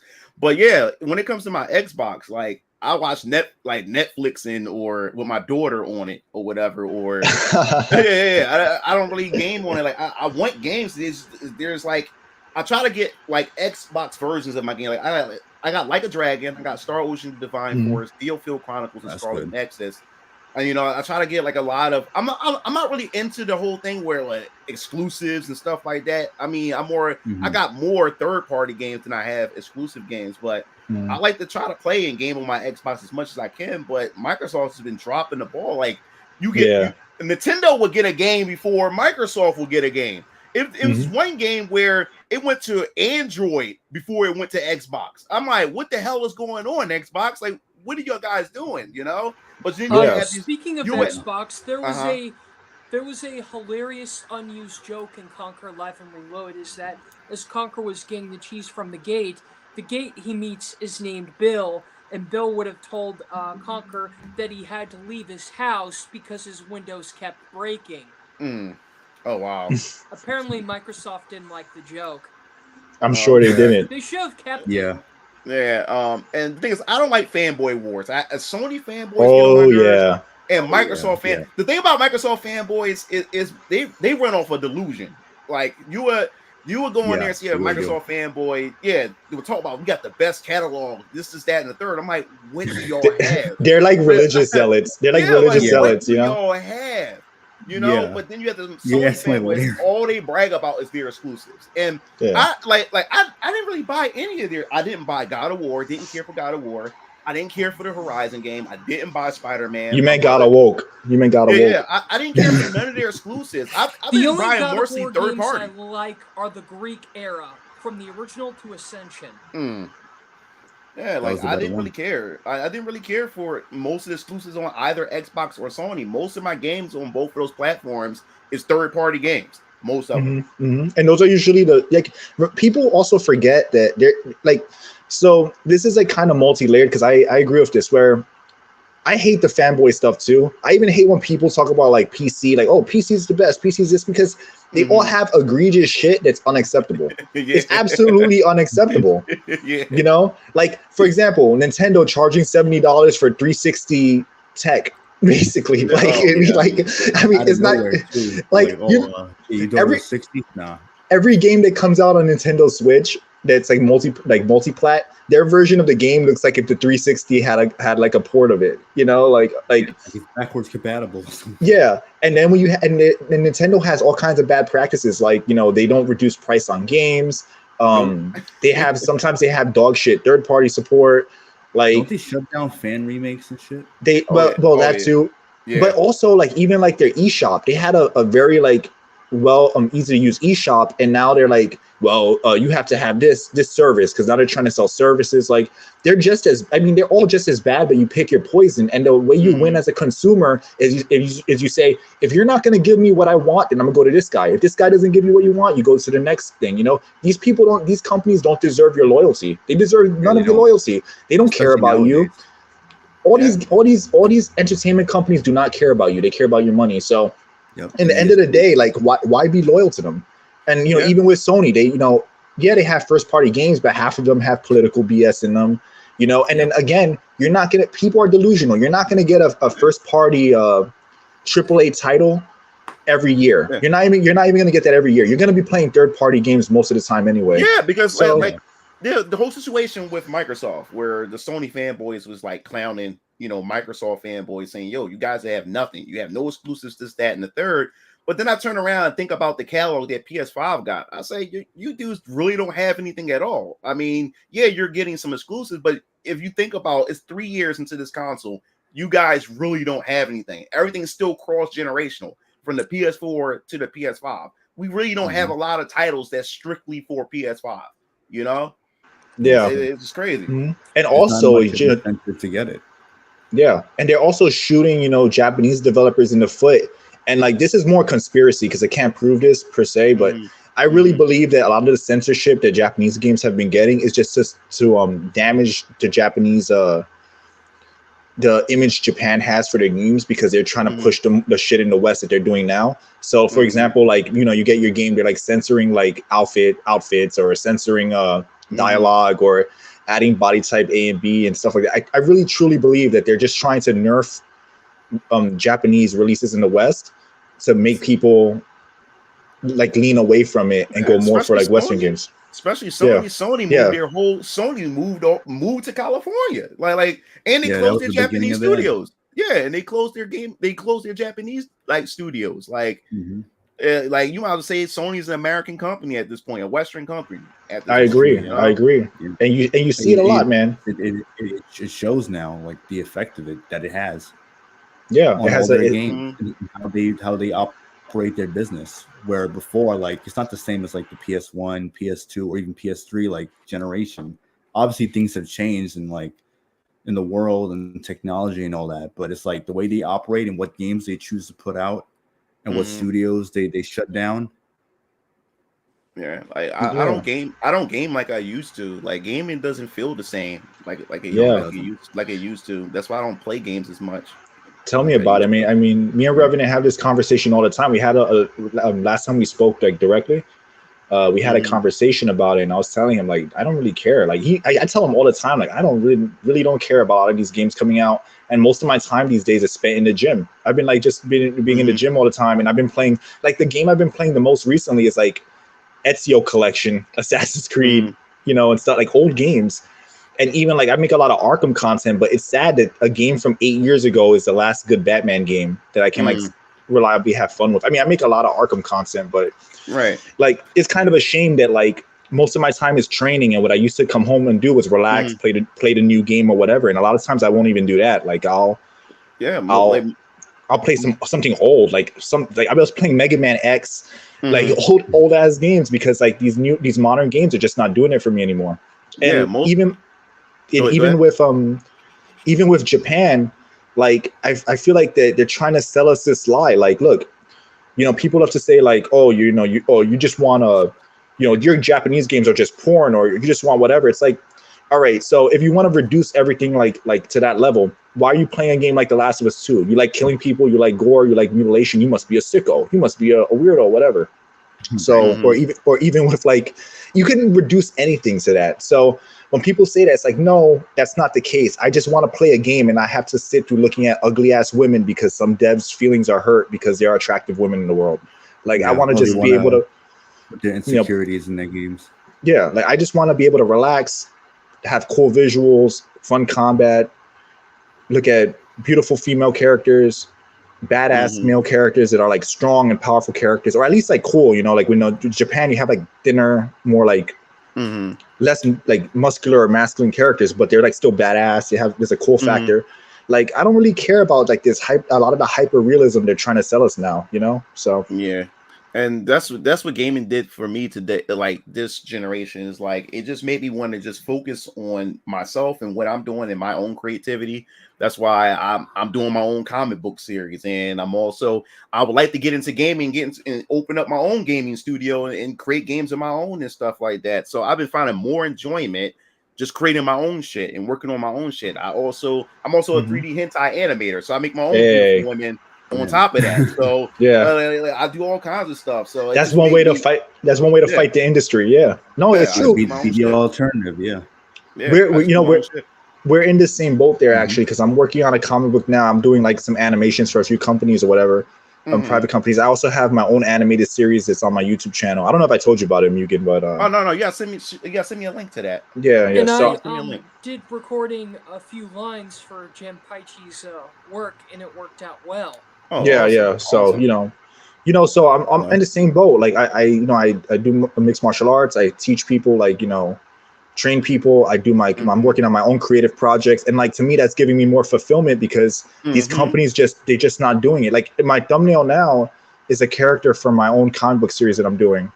So Mhm. the little image, that's going to be a character in there as well. So Awesome. Awesome. I don't, I think that's the way we have to like think now, where we have to make, now we're like at a point where we have access to the technology, we have access to like artists, voice actors or whatever. And now with Mhm. like willpower, determination, and being willing to work hard, we can be that alternative and give people what we want to see, Yeah, exactly. Indie is the way to go now. Like indie is just the way to go. Just do your Yep. own thing. Go independent. You don't have to rely on these studios. Yes, it's going to take longer. It's because you don't have the capital like these big corporations does. But like you said before, it definitely is fulfilling. Every day I wake up, I'm like, I can't wait to get onto this comic. Or I Mhm. can't wait to work on this project here. Or I can't wait to animate this next hentai project over there, or whatever. Exactly. Like it feels good. And then when I put it out there for people, to support it, purchase it, or donate or whatever like that, and then people send me the comments like, "Oh man, like this is what I was looking for." Yeah, it just feels great. Yeah, because it Yeah, pushes feels you to good. keep doing it, keep going forward, and know that you're on the right path to what you're doing. And yeah, man, like, one day we could talk about it further if you're interested. We could do a collab one day or something, I'd love Oh to do yeah, that. most definitely, most definitely. That'd be So cool. yeah, because like I said, I'm working on all these like projects, and like I'm a super creative guy, probably annoyingly creative, like probably, I don't know, get on people's nerves because I'd be like going crazy. But the point Yeah, is like exactly. we can definitely like work on something in the future, So Yeah, that'd be cool. That should be cool to see. yeah. So Heartless, like you says, yo, can I join the show to talk about Mortal Kombat? Yeah, like for instance, like right here, like all this right here is my stuff. My art Mhm. is from my comic series and artwork that I'm planning on releasing next year and stuff. Like I take pride in my own work. I even got my own arcade stick with my work on it and everything like Oh, that. okay, that's fire, man. Yeah, my artist from the Philippines. She does all my artwork. I write the stories and stuff like that. But yeah, I don't put nobody else's work. I don't put Capcom in my room or other anime stuff. I put my work. So Yeah, when I it's wake like up in the morning and see my stuff, it just motivates me. it motivates you. Yeah, you're the case. It's like that saying, I'm the captain now. Exactly. I'm driving it. I'm piloting the ship now. Yeah, that's how it has to be, man. It's like it's the only way, because we can't rely on these companies to do these things anymore. Exactly. And just got to do it, get better, keep practicing. Every project increase the quality as it starts. Doing financially well, you start like investing more money, and eventually you become the industry, and then they can't stop you. All they can do is try to cancel you, but your real fans are going to be there no matter what. Exactly. That's why I keep telling people, like, stop being afraid to get canceled. If you have a following, you have a backing, your fans is not going to let you go anywhere. In order for you to get canceled, you gotta give your consent to be canceled. Exactly. It's You gotta give your consent. a two-man job. Like, again, look, if you make your book, you have a graphic novel, for example, right? And your graphic novel, you're charging, let's say, like $25 for it. I'm just talking more financially here. Even if they try to cancel you, if you have 10,000 people that follow you, what's 10,000 times 25? That's enough to fund your next project, and you're giving your fan base what they really want, and not trying to appeal to people that were never your fan to begin with. So Exactly. it's like, it's not all about money, but that's just an example of like how you can do well. You can do well even if your niche is not that big, right? Because 40K is a big number, but it's not like it's not millions, but it's good enough. Right. Exactly. Yeah. So what's the next subject, Revenant, on the list? Final Fantasy, Final right? Fantasy, yeah. Oh boy. What's his name? Heartless wanted to debate about Mortal Kombat. So All right, Kamuro Shiryu, thanks for stopping by, man. I appreciate you. yeah, You thank know, you for coming by. it's always good to have you on. Yeah, I appreciate you coming by. Because he told me his time zone is different than ours. So Yeah, I'm sure. If Mhm. he's in the UK, it's probably Yeah. like really late over there. So. yeah. All right. Well, with the Heartless, you're gonna have to wait till we're done with the topics because Yeah. that's how we're gonna do that. So Yeah, because this is like last podcast it was more of like an open not anyone could join and we can talk about like the things, but this way it's more of like we have more focused subjects. So afterward you can join if you're still on. yeah. So with Final Fantasy 7, I was gonna say remake, Rebirth, Tetsuya Nomura and a few other people. Because where's this article from? The Gamer, where it was basically what the fuck am I saying? Here's a quote: "I write every character with love." I'm sorry, that's Nojima. "You are free to have my opinion or thoughts, but please." Okay, he's talking about people getting at him online about what characters to kill off and keep and all sort of shit because they have alternate universes and all that going on. Christ, man, this So Final Fantasy 7 community, I tell you, toxic. yeah, as fuck. it's crazy. Oh Especially boy, with this yeah, for remake. sure. So what the fuck is it? So they are basically saying here that they are willing to change a few things, depending on what it is. It's really up in the air.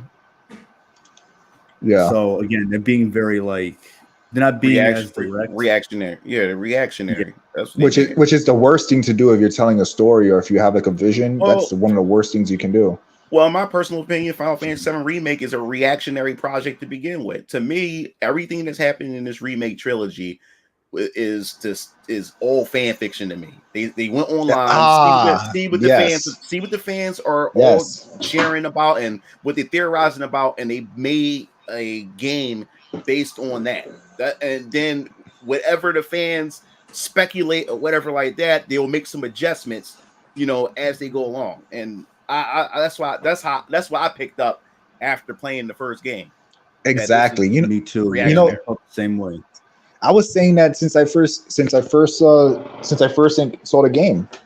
Bro, when I saw Zack, when I got to the final chapter and they showed, I was already like really upset. I was already rolling my eyes at the fact that they showed Sephiroth so early, especially if this is going to be the first game of the trilogy, that they showing Sephiroth so early into the game. But I was willing to let that slide. I'm a Final Fantasy 7 fan, and I'm willing to say, okay, let's see what the developers are going to do. Maybe they're going to do some crazy twist, but still keep it intact to what I know and love of Final Fantasy 7. But then we got to the end, that last damn chapter, and then they showed Zack at the end. I said, whoa, wait a minute. We really going to do this, huh? And I said, it'd be funny if they keep him alive and then he lives. I was like, oh my God, where we going with this? It's fan fiction, like what you said. It's funny because like what you're saying is almost verbatim, like what I've been saying since it's come out. Like again, like I normally my channel's like not really like I don't really talk about like games that much. I mainly show gameplay or like my art or whatever. But like I've been talking about, even before the game came out, I warned him. I said it should be a red flag that it's a trilogy, because it should, in my opinion, it shouldn't even be a trilogy. It shouldn't have been a trilogy. And then when they showed Sephiroth and they showed like this portal stuff and they're doing this multiverse stuff, like I get that multiverse is a trend, but like you're telling people that this is a remake, and like they were promised a remake and not fan fiction. But the problem is also the fan base, because the fan base just accepts it. They just accept it. They cannot separate themselves from the brand, and it sucks to see, because it's telling Square Enix that they can do whatever they want to the story and they're gonna still eat it up, And luckily, there's people like you and me who know who can see the bullshit for what it is, right? But again, like this game, the fact that they said it was a trilogy told me, all right, they're gonna milk the fans. That's bad enough, because now they're milking them You know, they're draining their wallets. Yeah. But all right, they might, and I thought, okay, maybe they'll flesh things out, and like each part of the trilogy will be like a disc from the game, fully fleshed out. I'm like, all right, maybe it could work. Then the game comes out, you see Sephiroth at the end, you see like all this Zack business. I'm like, all right, so now they're doing fan fiction, and then you got to remember who's involved in the project. You know, what's more convoluted than Kingdom Hearts? Yeah, bro. Like, and the thing is, especially when you force Sephiroth at the end, you pretty much like the battle between you and Sephiroth at the end was so fucking epic to be the first game. And I'm like, okay, how can they up the ante in the second game when you did this epic battle with Sephiroth in the very first fucking game? And then you do the final encounter that you did in the original Final Fantasy VII between Cloud and Sephiroth. They reenact that entire fight. They reenacted. I'm like, this is stupid. Like, what's going on? Like, so I was thinking. I was like, what? So what's going to happen in the second game? Like, it already blew its load in the first game. It blew its load in the first game. Yeah. Once they opened that blew their wad. I was like, oh my god! Like once that portal opened up, like I knew some. Yeah, bro. And I said on Twitter, I documented this in my videos. I said, yo, I would not be surprised if they keep Aerith alive, but kill Tifa. And I keep telling people there could be a possibility they could kill Cloud. There could be a possibility they kill Cloud. And the only reason why I'm saying that is because both the timelines are supposed to merge, which means you're going to have two Clouds anyway. They can kill a Cloud, but take the Cloud from Zack's timeline and use that Cloud. That's how stupid this is. Right. And that's multiverses in general. There's multiverses in general. You take away the stakes from your story. Yeah. You know, that was they were big teasing up Bear stuff in the first one. And I don't think Sephiroth is the main villain. I think there's something greater than Sephiroth, and they're going to redeem Sephiroth somehow. Yeah, I have a feeling that's going to happen. And again, I don't think anybody really wants that. I think when people say, "Oh, no, this is better than," I know somebody who said it's better than the original, and I'm like, you got to be smoking crack. There's no way that you can say this is better than the original, because remember, the whole point of their final battle was that the whole game, all the antics, all the plot threads, they finally led to this confrontation. You gave the fans that too early, and now you're adding all this Kingdom Hearts bullshit that nobody wants. And it tells me that they could say to their, it's one thing like where what they're saying and what they're doing are not aligning. They're saying they respect the game and they respect the original work, but you don't. You cannot respect it doing this. So you can't. Because in one of the interviews, in one of the interviews, they said that the second game is definitely going to be faithful to the original. I'm like, how? You already fucked up in the first game. You already fucked up the first game. Like, how are you going to stay faithful? It doesn't make sense. It's like the director, the producer, they're saying two different things. Nomura is saying one thing, and then the other guy is saying a totally different thing. It's not making any sense. But to go back to what I was saying about Cloud could possibly die, now that I'm thinking about it, when you look at the Rebirth trailer, Tifa and the rest of them are dead. They died at the beginning. You see Barrett, all of them died. So the only ones that's alive in that timeline is Zack and Cloud. So I can see remake Cloud, the one that we're currently playing, I can see him dying because Tifa and them is already dead. If the timeline's going to merge, the other versions of them are already dead. So if you can kill Cloud, and there's really no consequence behind it because there's still another Cloud that's in Zack's timeline that's still alive. You know, it's crazy. And I'll offer you an even alternate perspective of what could happen, right? Because it could be a thing. Well, remember how I was saying before, like they're trying to justify selling you one game 3 times. Yeah. So it's possible that the second game that's coming out, it can cover a lot of the story and lead to a horrible ending for everyone. Everyone dies or whatever. Or maybe only Cloud survives, or maybe only Zack survives or something. And then the final game, the end of the trilogy, will be the actual Final Fantasy VII ending that was supposed to happen. And it's kind of like just a way to milk extra games out of Final Fantasy VII. I even hate calling it a franchise because Final Fantasy VII should not be a franchise. To me, it should not be a franchise. It's so dumb to me to even call it that. What they said that Rebirth is going to stop at the capitals of the ancient city. That's where Aerith is supposed to die. That's where it's supposed to stop at. Yeah. And they were saying that they already told us that the ending of Rebirth is going to be very shocking and stuff. So they already going to try to subvert our expectations since it's going to stop there. Yeah. So if it's going to stop there, that means Aerith. For some strange reason, I don't think she's going to die.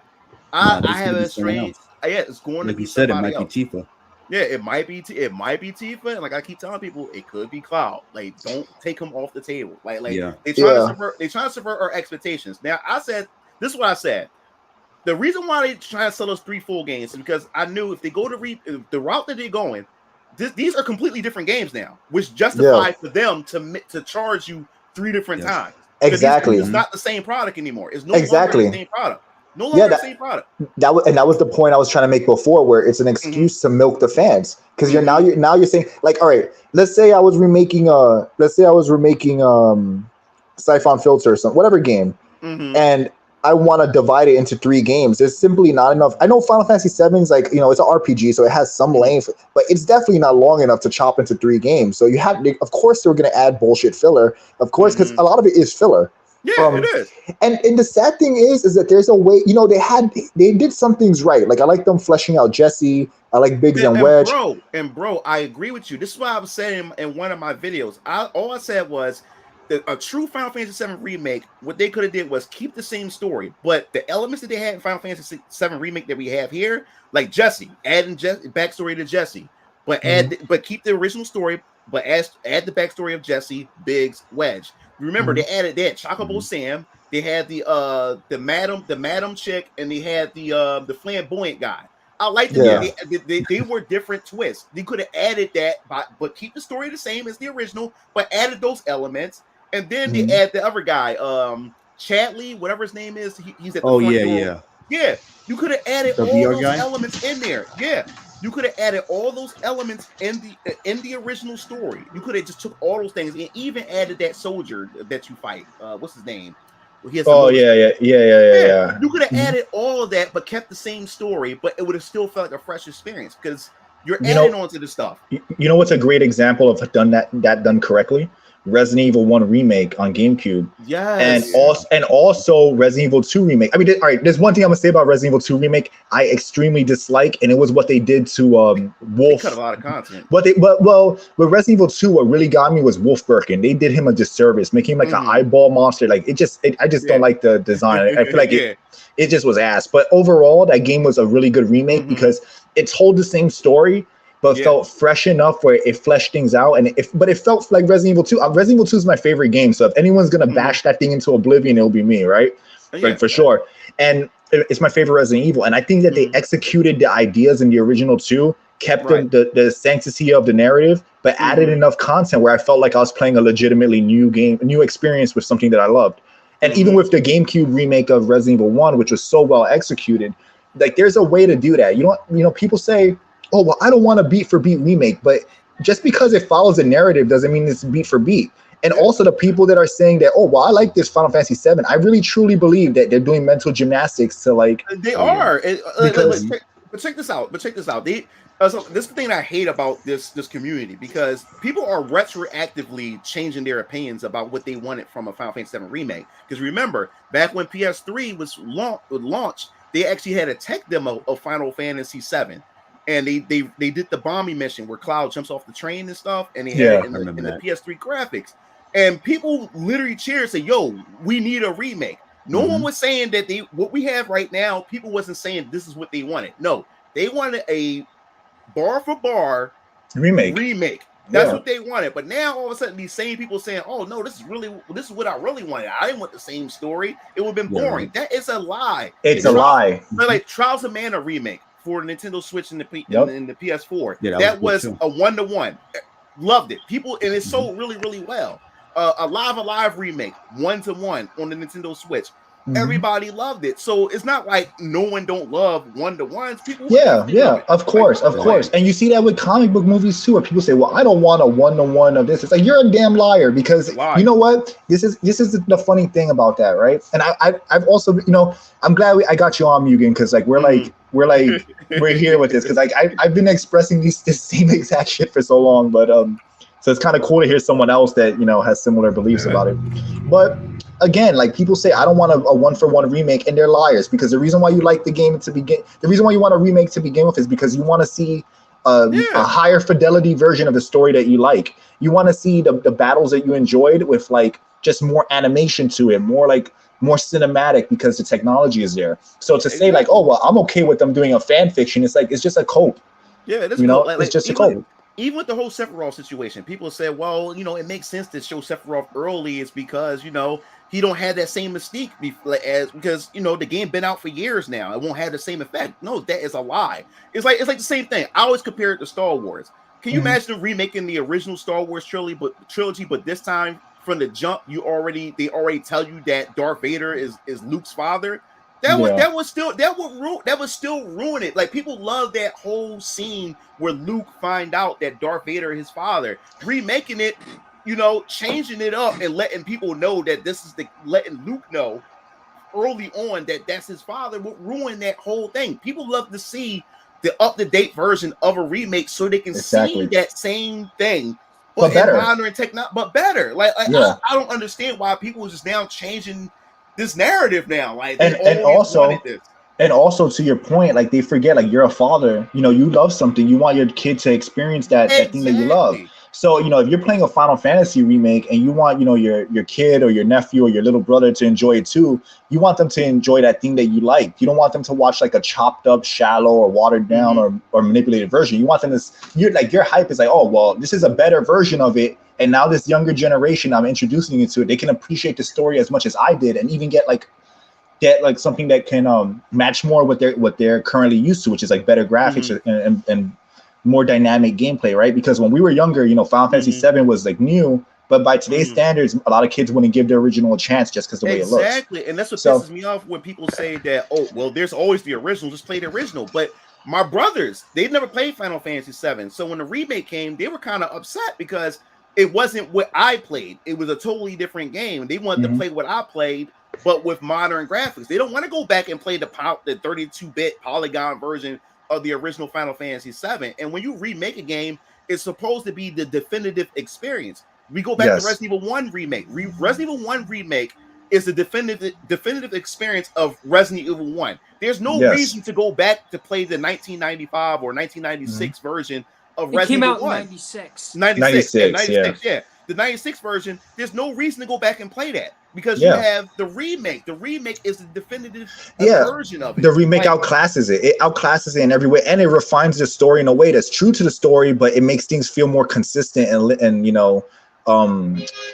it just makes everything feel much more natural and organic. So the only reason why you would go back to the original game is just for shits and giggles or for nostalgia, but it's not the definitive version. If I was trying to get someone to play, I'll give you an example. If I was going to stream the Resident Evil series, I would skip the original 1 and 2 because now I have the remakes to play.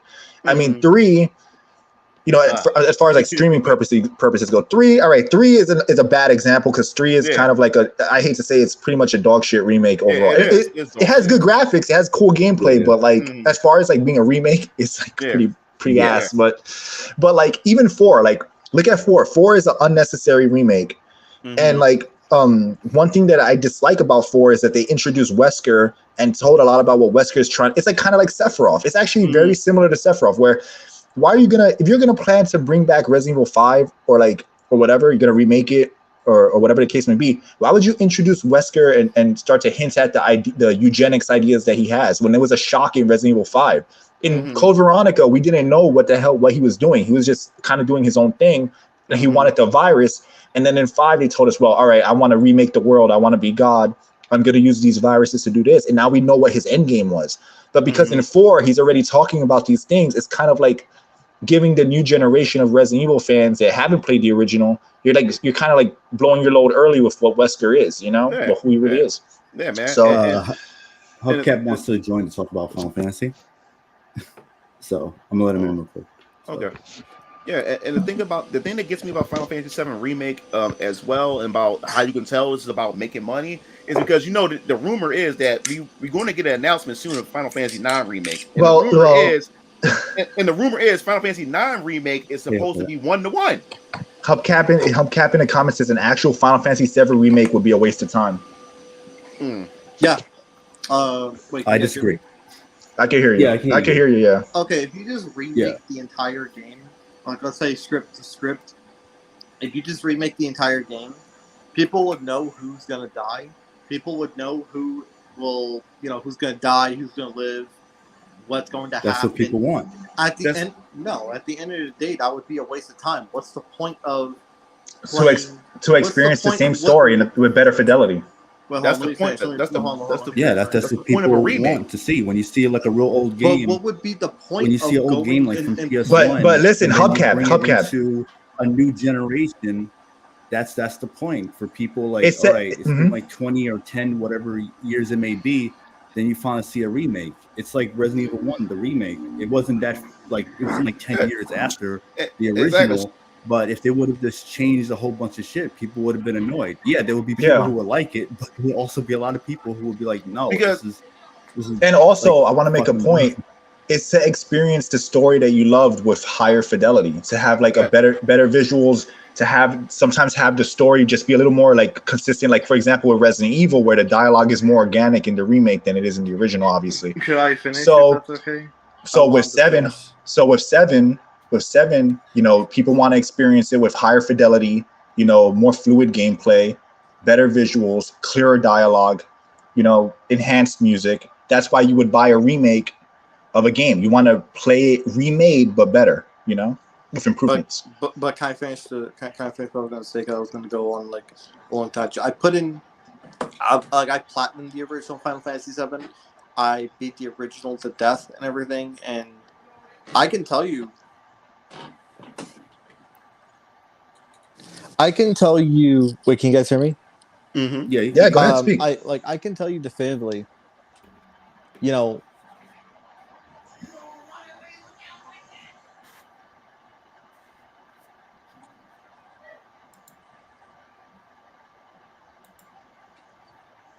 Cue in the Jeopardy music.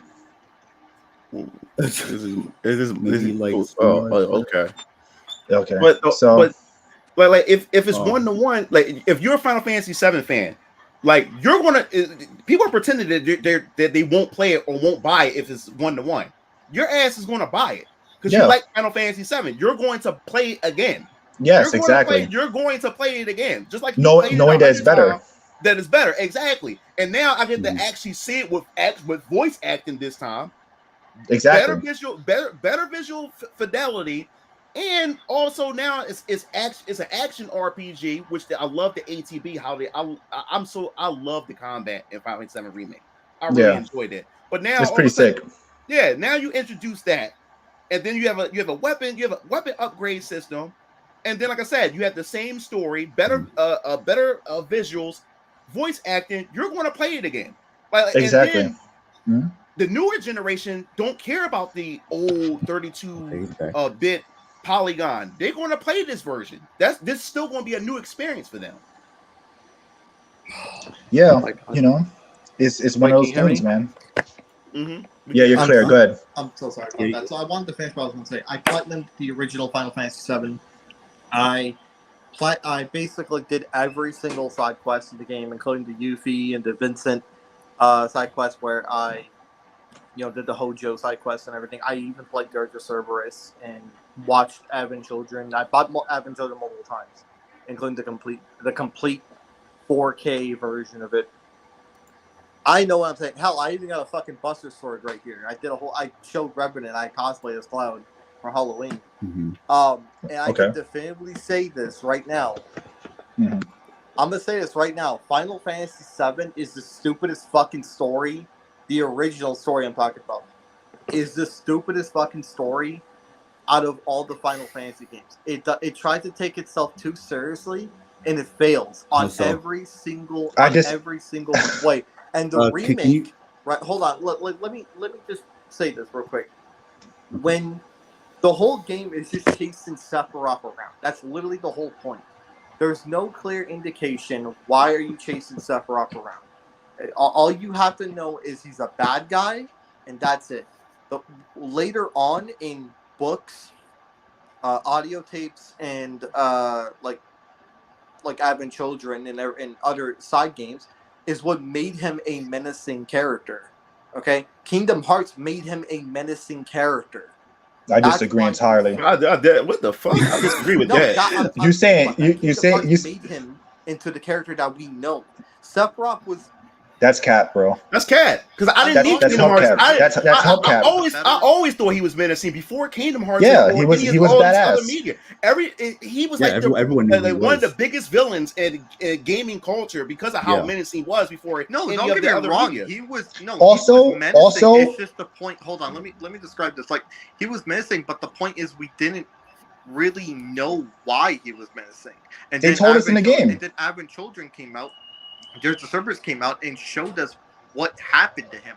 Why is he like this? And Crisis Core came out and completely completely made him Crisis into a Core was badass, trash. in my Man, opinion. Crisis Core was trash. Yeah, man. Well, like the- I, the- Crisis thing- Core the is thing- trash? Hold on, but hold on. what you're Crisis saying, Core is what you're saying right now is like you're saying it like it's the definitive, reasoning and the definitive, like a definitive take on a game, which is like that's your opinion.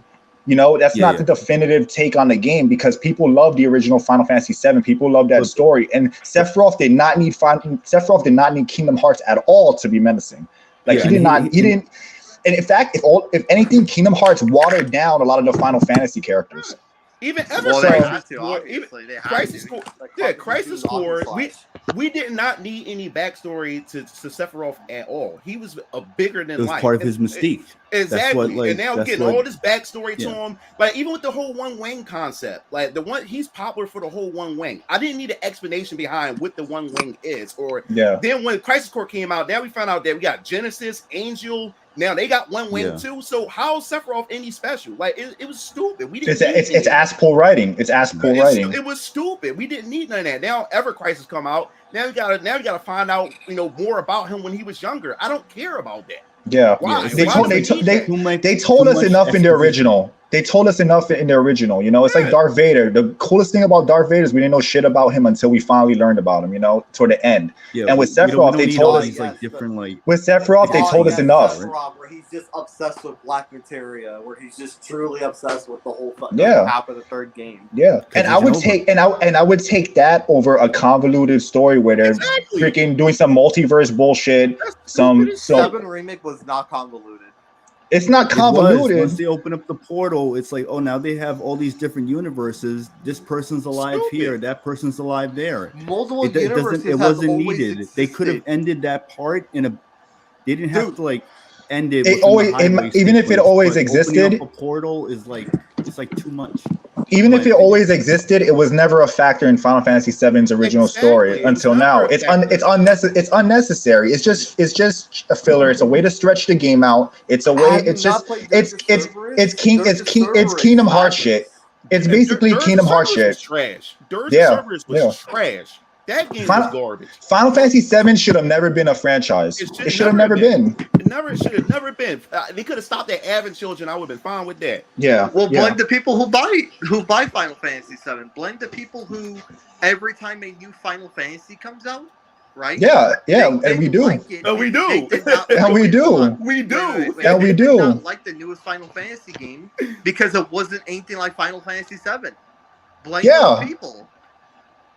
And Final Fantasy VII is the only one they milked this way. Besides, Yeah. like Final Fantasy 9 remake is supposed to come And out. 10 kind of because 10 did get Oh, a yeah. sequel. 10, yeah. But yeah. well, 10 really. They smart. did No, a bit actually, with 13 as well. But yeah, 10 gave them the idea to go back and do Final Fantasy VII that way, or whatever. That's what gave them the idea because of how successful X2 was.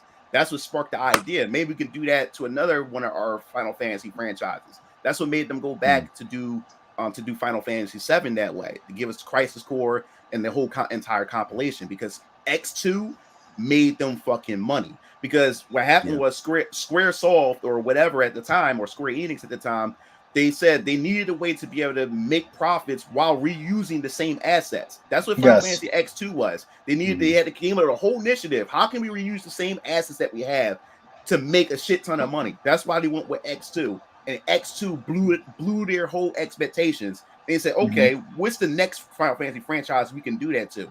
And 7 was the next idea. And then, of course, we got 13.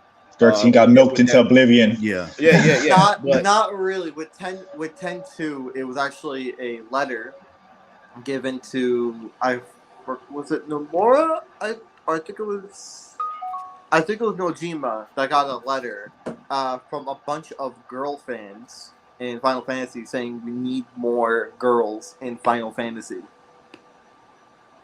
Well, But He to- actually got that, notes from So that. it might That's what made even well, even even if that can influence that. even if he got an idea to do that, it doesn't change the fact that it's financially motivated. Because if Well, they, yeah, if they that too. but listen, That too. listen, I'm talking. Hold on, let me speak. So if he's financially motivated, if a couple girls ask for it, he has to say, okay, are people going to buy this game because of the development cost of the game? So even if a small niche of Final Fantasy fans want that, it doesn't mean it'll sell well.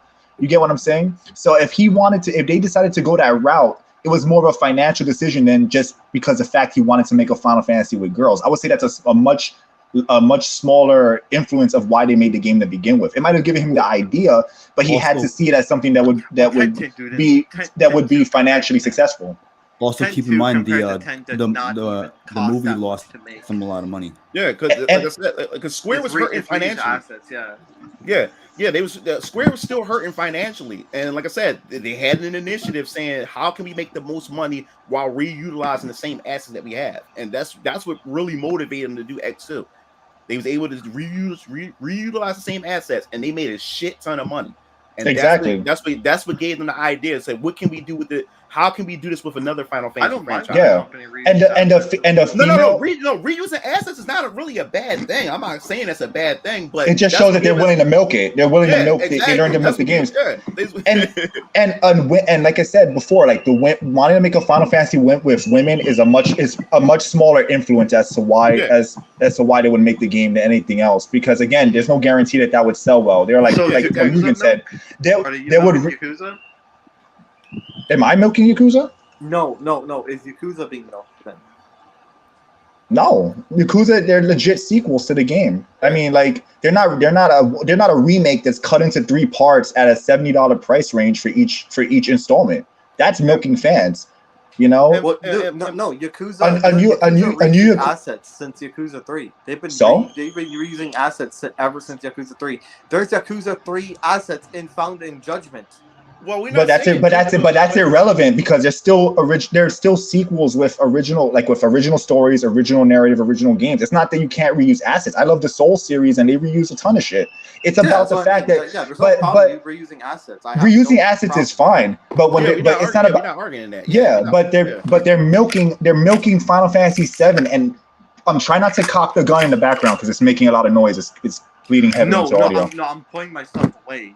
Okay, just yeah, just because it makes a lot of noise. So anyway, when you take a game and you're milking a franchise, you're exploiting the fans because they know they're gonna buy it anyway. All this bullshit about we're gonna do these portals, we're gonna have Zack alive, or all these people alive is just to extend a game that should be 1 remake into 3. And the fact that they're even being reactive with the fans shows you that there's no real clear vision. They're taking it. They already have the baseline 7, so they're like not too worried about the main narrative because they know it already exists. But then they're looking at, well, how can we warp it? How can we warp this to extend it and get multiple purchases of the same story? Dude, the game is too big. It's not. That's cap, bro. That's cap. It's not. Wait. It is not. It is not. Making multiverses and opening up portals. What sounds No, I'm like talking about the 3-disc bullshit. The 3 games, the 3 trilogy. It's too big. It's not. No. It's not. It's not too big because the games are not fully open world like that. They stretched out Midgar. They stretched it out more than it should have been because Midgar shouldn't have been its own game because it's a small part of 7. It's like so. You in Midgar for like 5 hours, I think, in the original. Yeah, you in Midgar for 5 hours, right? They stretched that shit to 40 hours. Like 2, but they stretched that shit to 40 hours in the remake. Yeah, there was a lot of shit to do. The side quest was cool because they're milking the game. No, they wanted to make Midgar a bigger part of the story. They wanted to milk the game. To milk the game, and plus they had no idea how they was going to approach leaving Midgar. Or they were still debating: should we do world map? How are we going to do that? So it was safer just to stay in Midgar. Those filler stuff in and then figure out what they're going to do with Rebirth. Everything was reactionary. Everything was reactionary. Dude, everything was reactionary. And not only that, but there's so many side quests. There's so much shit to do. Filler that they added to the game. It's filler. It's filler. Most of those side characters that they introduced, no one barely remembers. It's literally sucking the planet dry. It's a vacuum. It's filler. It's a fancy way to say filler. They extended the part of the game. Vacuum. In the lore, it's literally a vacuum that's sucking out. If that's the case, why was the original Final Fantasy VII? Why wasn't that part not 40 hours? Because it didn't need to be. They didn't have time to do that shit. They didn't think of it. They didn't think of, okay, we're gonna actually make Midgar a bigger part of the story. Bro, that sounds like a cope. It really sounds like a cope. So it sounds like an excuse to defend it. It is, because if that was the case, they would have extended it. The fact that they were able to streamline it into 3 to 4 hours to max shows you that it didn't need to be that long. Okay, and hold on. I'm not finished. Also, the fact that they took one part of the game and extended it into 40 hours is it's definitely them milking the game. It's 100% them milking it. Well, you're gonna say, "Oh, I could tell you never played it." I did play that game. I beat that game, and this remake does not need to be that way. It does not need to be this long. Okay. If you did play the game, then tell me right now, what's the secret boss in the game? Ultima, right? Isn't it Ultima? I don't remember. Well, what point does I don't remember. It doesn't matter because Hubcap, you're trying to defend this game because you like it. And you're okay with it. You're okay with purchasing it. You're okay because you're a hardcore fan. I don't care. But it doesn't. Like it or not, nothing changes the fact that they're milking the series. They're milking the fans. It doesn't matter. You know how many games you can play and not fight every secret and optional boss. That's stupid as hell to begin with to even say that. Yeah. So that on its own is pretty much it's a retarded argument to make. I don't know. That's bullshit. That's bullshit. That's bullshit. I never fight boss. That's bullshit. That's bullshit. Every fan does not fight every secret boss. Every in the original Final Fantasy VII. Every person who plays does not always fight the secret bosses. Yeah, so even going that route. So going that route is just a way to deflect the conversation, but it doesn't change the fact that they're milking the fans and they're milking this series and they're making a bunch of changes that no one asked for the remake. No, I'm actually curious. How did you fight Sephiroth without Ultimate Weapon? Listen to what I'm saying. Listen to what I'm saying. It's irrelevant. No, it's not irrelevant. It's irrelevant. But it's irrelevant. It has nothing to do. How did you listen to what I'm saying. It has nothing to do with them milking the series. It has nothing to do with them milking the series. It's a cult. It's a cult. It's a cult. Hubcap. But I don't care if you're serious about it because it's irrelevant. You're trying to derail the conversation. I'm not trying to be irrelevant. You're trying to derail the conversation. Explain. I'm not dodging it. I'm not dodging a point. I'm explaining to you how them milking the game has nothing to do. Has nothing to do. I'm not going to answer the question because again, it has nothing to do with the point that we're trying to make. You didn't play the game. You didn't play the original. Whatever you want to say, it doesn't matter because again, you're coping for the fact that you like the game and you're trying to make excuses and you're trying to deflect the fact that they're milking the game. That's basically it. I love the original Final Fantasy. I love Final Fantasy. You just said this. You just said the story was trash. You just said Sephiroth is trash. But you love the original. Yeah, I like him way more in Advent Children. But you just said it was trash. How can you like something that's trash? I like him way more in Advent Children. I'm sorry. But you just said it was trash. But you just said it was trash. His motivations were trash compared to Kefka. Kefka was a better boss, in my opinion. He was a better final boss. Fucking hell, Golbez had a better motivation. I felt bad for Golbez. Golbez is a cool character. He is. It's a better game. But again, that has nothing to do with what we're talking about, which is them milking the game, which is them taking one game and stretching it out into 3 games for $70 cost while you have to convolute the plot is unjustifiable. The plot's not convoluted. It is convoluted. It's not convoluted. It was I followed it perfectly fine. I played Metal Gear. And Kingdom Hearts, it's perfectly fine to me. Kingdom Hearts is way more convoluted than Final Fantasy VII. If that was convoluted to you, man. It's convoluted for Final Fantasy VII. Well, it's adding things to the game that shouldn't be there. No, it's not stretching it. emotional It's stretching damage. it out. No, it's not So, emotional damage. It's just Emotional damage. What are you talking about? The comments. It's just overall just like asking a genuine question because I actually like I'm a Whoa, nerd whoa, with this shit. whoa. I've beaten every single Final Fantasy game. Uh, The only ones I did not beat was 11 and 14 respectively because those are MMO games. But I have beaten every single Final Fantasy game. Look, honestly, All if you look, you wanting to be milked. You want to be milked by these companies, it's like your prerogative. If you enjoy that, that's fine, but it doesn't make it a good business practice and it doesn't make it defensible. You can like talk to your blue in the face, like how it doesn't bother you, but just because it doesn't bother you doesn't reflect the general consensus of what's happening, you know? So again, like multiple people in this group alone, in this chat alone, don't like the direction it's going in. So it's not like it's objective truth that, oh yeah, it's okay, everything's fine. They can cut the game up, milk it, and everyone should just accept it. That's corporate slave.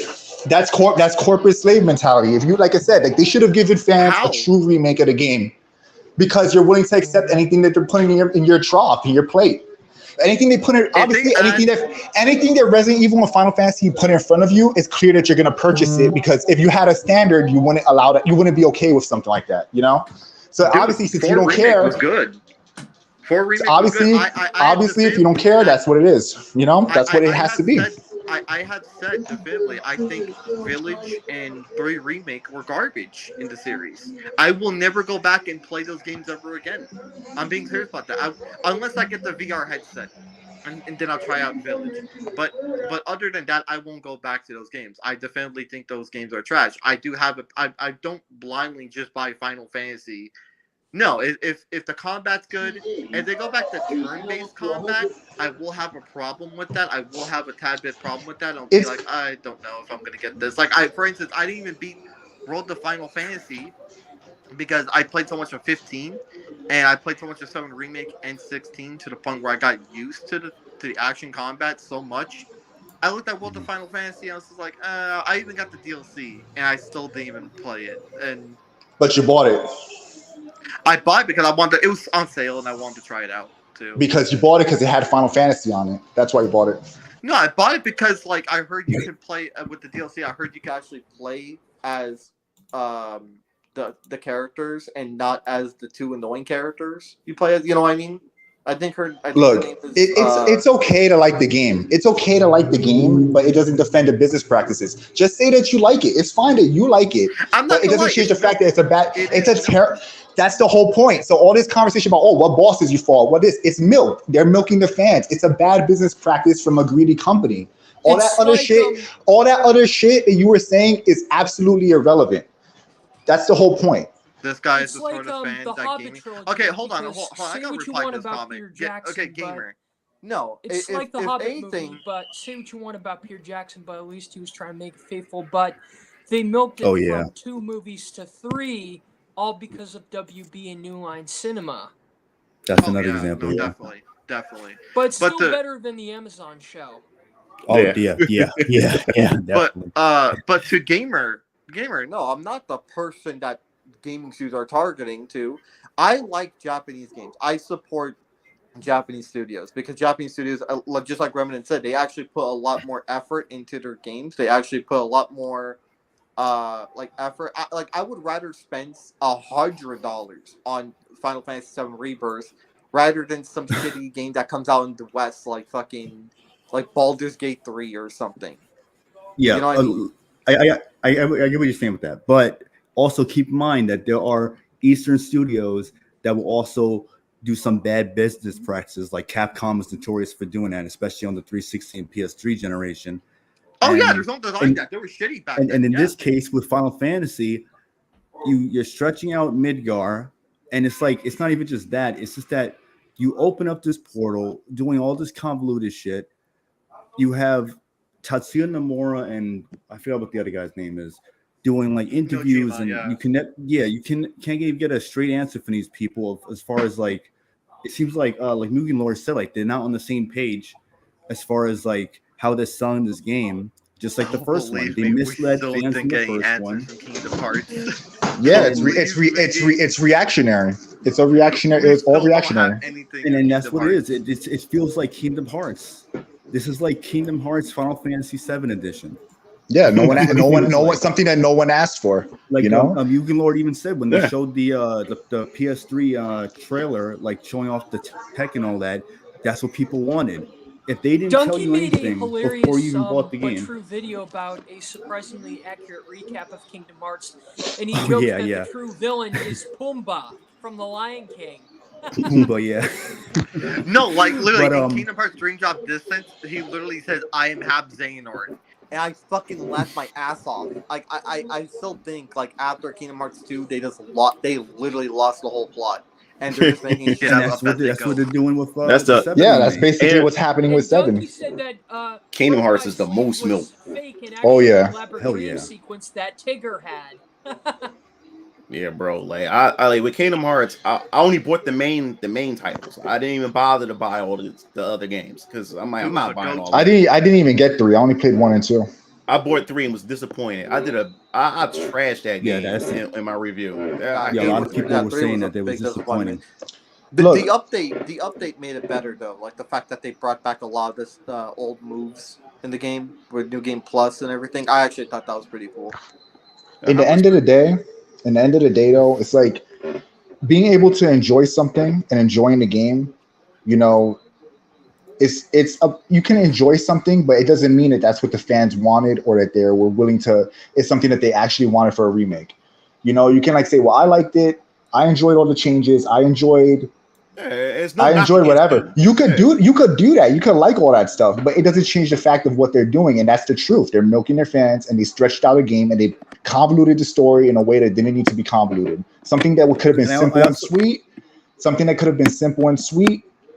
You know, ended up becoming like a freaking mess. Basically a mess. Yeah, a mess. You know, a mess. My thing is like what Hubcap was saying, where like, oh, they couldn't fit it all in one disc. I'm thinking like you're adding these portals, these several different clouds and Sephiroth, Zack's alive.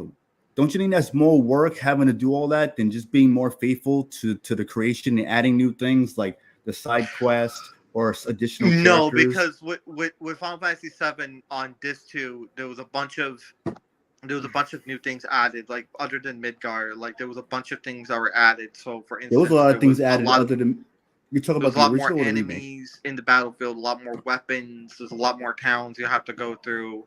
Like if you looked at Rebirth open world, it's very it's small. They kind of went like a Yakuza route with both games. It's not that big. But there's a lot of content there. That's why I mean. But Well, you think about with the OG, but actually, the OG Final Fantasy 7, it was actually can be on one disc. They said the reason why I was split the 3 discs because it was the CG cutscenes that made it that made it into 3 discs. You was able to play that game on one disc, and they was able to fit that entire game on one disc. But because of the CG cutscenes, they had to split it to 3 discs. So that game, Final Fantasy 7 Remake, could have been one experience. It could have been. It could have been one disc. I don't think so. I don't think it was CG because if you look at games like Metal Gear Solid on PS1, that was cut into 2 discs, and that wasn't even a long. That wasn't even a long game. That was one of the games that stretched out to like. But Metal Gear didn't use pre-drawn backgrounds. It used CGI. It used actual 3D models, which made the game bigger. Exactly, and voice acting. So that's really why it stretched out to 2 discs. Yeah. No, Final Fantasy 7 did have like that open world thing that was making the PS1 very hot, from what I remember. Same thing with Final Fantasy 8. Final Fantasy 8 was making the PS1 hot. They're just known to fucking push the graphics. Like Square Enix has been always known to push the envelope when it comes down to graphics. That's one of the reasons too. As far as content though, the content itself, it could have all fit on like the actual gameplay and combat and the models and the story. Like a current remake could have the full story on one disc. There's like really no reason why they couldn't have just remade the game, fit it all on one disc, kept things true to the original, so that at least it's consistent. And again, like you're not stretching it out into 3 games. Two of them likely being $70, and everyone would have bought it. Everyone would have loved it. No problems. Because if that was the case, people wouldn't have loved the Resident Evil 1 remake or the Resident Evil 2 remake, which are much more faithful to the original than 7 is to the original. Like I said, Blu-ray now. It's going to its limits. Like Mr. Gamer, no excuses at all, dude. Blu-ray is getting smaller now. Games are becoming like 100, almost like 150, 200 gigs now. You can't fit that on a Blu-ray. Hell, Yakuza 8 is barely fitting on a fucking disc now.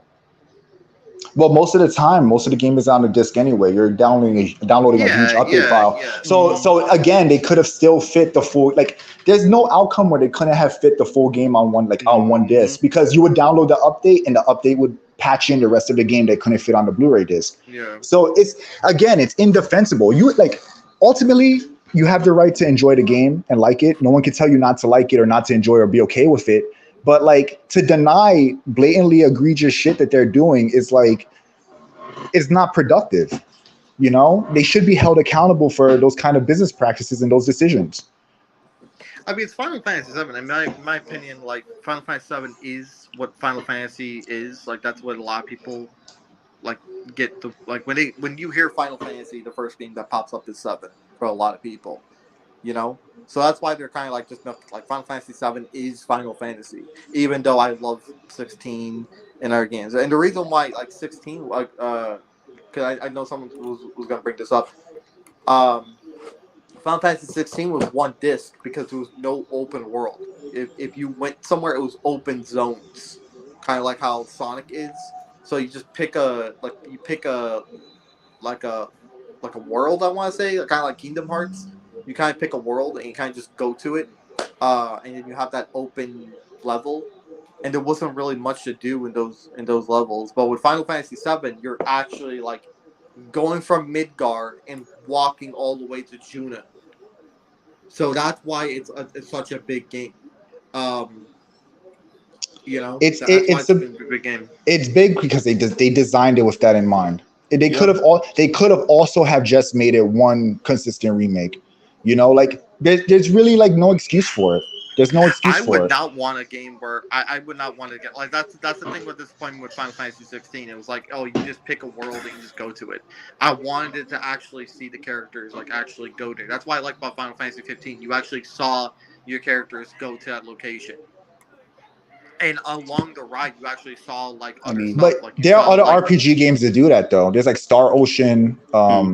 You know, it's one example of a game. Like, there's really no limitation, man. Because again, they stretched it out. That was a conscious business choice to say, hey, we want to do these 3 games. We know we're going with 3 games, so now let's expand this area. Let's make this area play out a certain way, or this area. It's not necessary. It wasn't a requirement. There was no like document or manifesto that said we have to do it this way. So again, it's okay that you might enjoy the game being portrayed that way, but it's not, in my opinion at least, and I'm pretty sure like other people here would agree, that it was not the best way to go about that remake, and that it was indeed a very corporate decision. They can't fit the game. I keep telling you, they cannot fit the game. Like, the game Rebirth is too How do you know? big. That's not. Yeah, exactly. How do you know? How do I know? Them themselves, How do you know? they said it. Okay, of course they're gonna say that. Not only that, but you don't think they're gonna say? Of course, they're gonna say that to selling point to do that. Yeah. Rebirth is in 2 discs. Yo, what's up? So was remake. Wasn't remake 2 discs? Yeah, It's fit to install.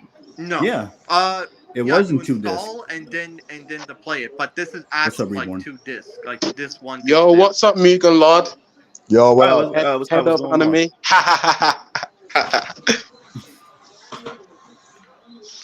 They can do it, and then the textures will look like shit, like they did on PS4. Like, no one could, like that bathroom door, the infamous door, and then the garbage looked like the trash looked like just a mud pile. But it looked like that, but it's like, that's like a random area. That really did bother me. I was like, Jesus I don't know, Christ. man. Honestly, I'm gonna be with you. Like, all things aside, it just sounds like a massive cult to justify the game. And the ESG, no, it's not a cult. is It's trying just like development. saving it up its sales. Meanwhile, Marvel's that movie been flop, and we always been right all the time. And they can continue with the investment ESG, but ESG won't go nowhere near in future, I would say. Hell, you know, speaking of companies saying shit to defend their practices, look at what I don't know if you were here in the beginning what Revenant was talking about with Spider-Man, with how they were defending the Miles Morales changes. We know why they did it. We know the real reason. They could say whatever they want to their blue in their face, but Yeah, they were in the saying end of the that, day, that's what they. it was natural and all that. But It's like they're gonna say when they make anything another to sequel sell of the Miles game. Morales, look at how they're gonna making game, because we all know they don't care about straight characters. That's the thing. They hate what's it, straight males, and that's true. Yeah, Oh like my god, Yeah. did you guys see I the would, I AI would never. faces? Oh, go I ahead, would never listen. I would never listen to a company when they know they're gonna do some shitty business practice. Of course, they're gonna put out some statement to try to save face or make it or deflect or make it seem like they're not doing something that they're doing. But in the end of the day, that's just them trying to cover their ass. Like I don't care what Nomura says because I can see what they're doing. I trust my Reason eyes why and my we're here. ears.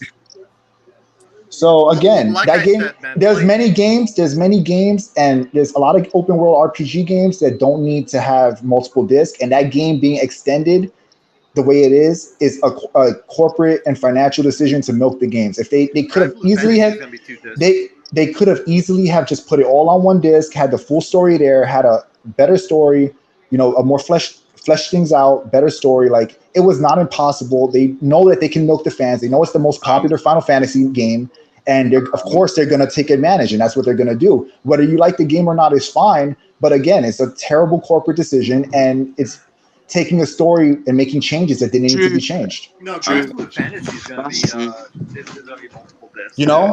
Again, like I said, Yeah, you're free to enjoy the game. You're free to have your opinion, but yeah, it's corporate greed, No, when And it again, comes down, no. When it comes down to like corporate greed, like that's whatever. It's a whole nother thing. But we're talking about actual hardware, like actual software. the hardware, yeah, They Yeah. can't actually they physically cannot add any If they- more if- to disc.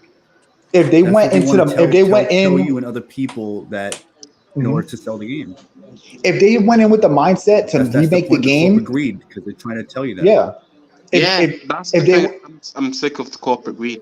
if they went in with the mindset to make the remake on one disc, they would have added content, but not have stretched one part of the game to 40 hours to justify the amount of space the game needed. So Like I stated, man, if you actually played the game, you would understand. I did why play the game. it's I did play the game, and I understand why they did it. It's corporate greed. So again, you could say that to your blue. Saw that. You could They fully explained why. Yeah, they explained why they want to charge people for 3 games that are $70. Well, 2 games are $70 plus 60. So Dude, they explained why. Building is much more detailed. You can go.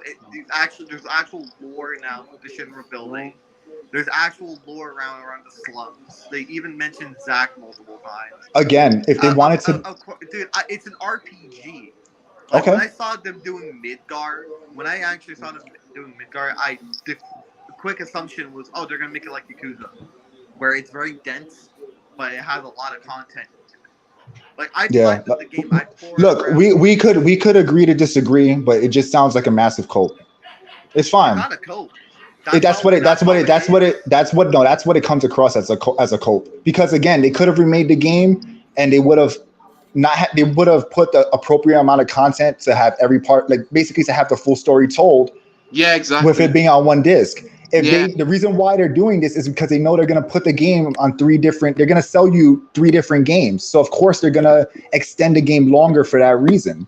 But that the heart of it is just because fantasy, I'm sorry. No, go ahead. Finish what you were saying. Oh, there's like this. They already had like a Final Fantasy 7 like universe before this remake was even a thing. So they were already milking the 7 brand, of course, it was always getting milked already. So exactly. So then you have these 3 games. They're gonna tell everyone that this is only possible for such and such reason in order for people to buy it. It's one thing like, all right, they're gonna split it into three games or whatever it is, but then you make it convoluted when it's not needed. What's that thumping? Yeah. Well, guys, what's that thumping Emerald, sound? It's not Emerald. The content that could have been, it was DLC. That was the Yuffie DLC, and it added a bunch of different lore too. Like they can add DLC, but they couldn't fit other things into the disc. No, because it was DLC. It wasn't a physical thing. It was not on the disc. Like it's actually like when you get Intergrade. But Even that's if you my get the thing. It's like, physical why is version, you it comes in with a there? They're code. doing all this additional shit that it's not needed. When they could have made it more faithful to the original game. Yep. And added additional Exactly. new content. Yep. Like the side quests and all that, or expand some of the areas in Midgar and other areas outside of Midgar, because it's not just Midgar in Final Fantasy VII. They could have done that instead of What as DLC? what they chose to do. They wanted to open up. No, I mean as an actual game. Why is selling DLC for Yeah. this multi-part game with Yuffie? Exactly. No, the Yuffie's not even DLC there. They corporate added a new greed. character DLC, you with don't her need as a well disc. that was never even in the original 7. No, because DLC you don't need a physical disc. It just adds on to the game. I know, But what you don't need a DLC physical disc for even the main understand game. DLC. When you buy a game, a lot of the game is in the update file. No, it's not. It's not. You can So play what is Final it? Fantasy VII Remake straight off the disc with no updates. With no internet. I did it So what do you have to before install when the first my disc? internet went down, so when I wanted to replay 7 Remake again on my PS5 and Why do you have to install the first disc? what do you mean? No, you can install the first disc. You install the first disc for the Okay. You install the first disc to install it, and then the second one is to play it. Red Dead Redemption 2. But what's in that So disc? okay, so what's in that disc? Yeah. What's in this? I don't know. It could be. It's updating. It's updating the game. It's updating the game. But again, Can you play the game without the install disc or without Because it's not updates? the whole thing. No, what I'm trying to say is you don't need Can I put in- internet. You can just put the disc in. It doesn't need internet. It's just installing into All right, the man. console. All right. Like Then we've been the on second disc is to play it. we've been on this subject long enough. You like the game, we get it. Moving on. What's the next subject, Revenant? Yeah, because it's getting late. I gotta get ready. It's getting late. We're at an impasse. Yeah, I deem it as corporate greed. Mugen Lord, what do you deem it as? yeah. It's greed. Revenant, what do you deem it as? Revenant, you there? You're alive? Greed. Greed. Again, you could like the I game. deem It's it fine. as both. I deem it Okay, as this is the greed, way. but they're also their limitations. I really feel like it's There ain't no limitations. There was no limitation why that game couldn't be there. Couldn't be It fully was on one pushing disc. the PS4. There's no limit. That's what install discs are for. And again, they put all that content in. But let's just move on because let's move on. We're gonna move on because we've been on this subject long enough. Oh my god. You're right. You have the right to believe what you want. Yeah, we Enjoy what you want to enjoy. We gotta Yeah. move on. So what's the next subject? No subject. No backlash. Yeah, we got one more. We got one more topic. That's the that's the Simpsons with them removing. See Homer it. choking Bart, Yeah. I seen claiming it, bro. that this is, yeah, What where is Simpsons removing? Homer himself literally Wonder the why- choking wonder why gag South where Park Homer wink. he's like, "Oh, why you little?" and then he chokes him. Yeah. Yeah, Oh, the South choking? Park in a, wink. in a South recent Park episode. South Yeah, Park. hold on. Let me actually explain so people actually know what's going on. Yes. So there was an episode maybe a week or so ago where they had like a neighbor or some shit, and Homer was saying that I think he shook the guy's hand, and he's like, "Oh, you got a tight grip," and he's like, "Oh, all those years of choking Bart paid off or whatever," and then he laughed and he said, "I'm just kidding. I don't do that no more. Times have changed." So this basically further pussifies The Simpsons, and of course these other shows like Family Guy and all of them follow suit. Yeah. You know, listening I to thought people this Yeah. who are Yeah. offended. But can I say something? Hold on, one at a time. One at a time. Yeah, All yeah. right. So reborn, talk first, and then Yeah, because I knew they're gonna do it. Because the thing is, you know what compete is love the kid like the media. Because media is their own fan base, not the consumer. Because the fact like, what is it? These soft mouth people with those weak mouth like around the ball and Tyson, they got nothing to do. They gotta like what is it? Protect the city, protect the citizens and all that. But they're not protecting nobody. Take. Oh no. I don't want to say anything more. But yeah. I'm just trying to like give an example right now from my state around London. It's My opinion worse, would bro. All right. My opinion Christian. Right. Christian was speaking. He got Yeah. cut off. What were you I saying? was saying I thought this was The Simpsons, not the Flanders. Oh yeah. Yeah. True. All right. For finders, this would be perfectly acceptable. This would be Hubcap, okay. what you were gonna say? What was your opinion? Here's the thing. The Simpsons always been pussified since I want to say mid 2000s. They've always been really soft on jokes, removing Apu because one fucking ugly ass. Fucking. I don't want to say on Reddit stream. I don't want to say it, but I really do hate that guy. Oh, because one fucking guy cried and made a documentary. Apu was actually a established character, and he had lore around him and everything, and they just ended up removing him and saying he went back to India, or I forgot what was the explanation, but I always knew Simpsons was always kind of weird. They made fun of Trump, but they didn't make fun of Hillary Clinton. Yep. And I always thought Lisa was a cringy character because Yeah. I don't know what it is. Every single show they always have that liberal character, that is so liberal. Lisa is the type of person that will let her boyfriend fuck other girls right behind her back, and she'll be totally okay with it. That's the type of character Lisa is, and I feel that's what the writers are. Well, Lisa is a vapid, leftist feminist character. She just exists as an insert for whatever belief, whatever leftist viewpoint they want to shove into the story. She's always been kind of like that, actually. Yeah, she's always been. Yeah, but they definitely intensified it. Yeah, and now with the riots and all that, Well, the riots. It's just Mugimo, what do you think of it? You guys, I'm just saying. The whole Homer. You talking about the Homer? Yeah, the Homer choking, not choking Bart anymore. Why you little? You talking about you choking like that? That's such an iconic thing, though. Yeah, it is iconic. It's iconic, and it's funny. It's who was bitching about it? Who was bitching about it? The writers. Exactly. Who? Yeah, who? The writers just didn't like it.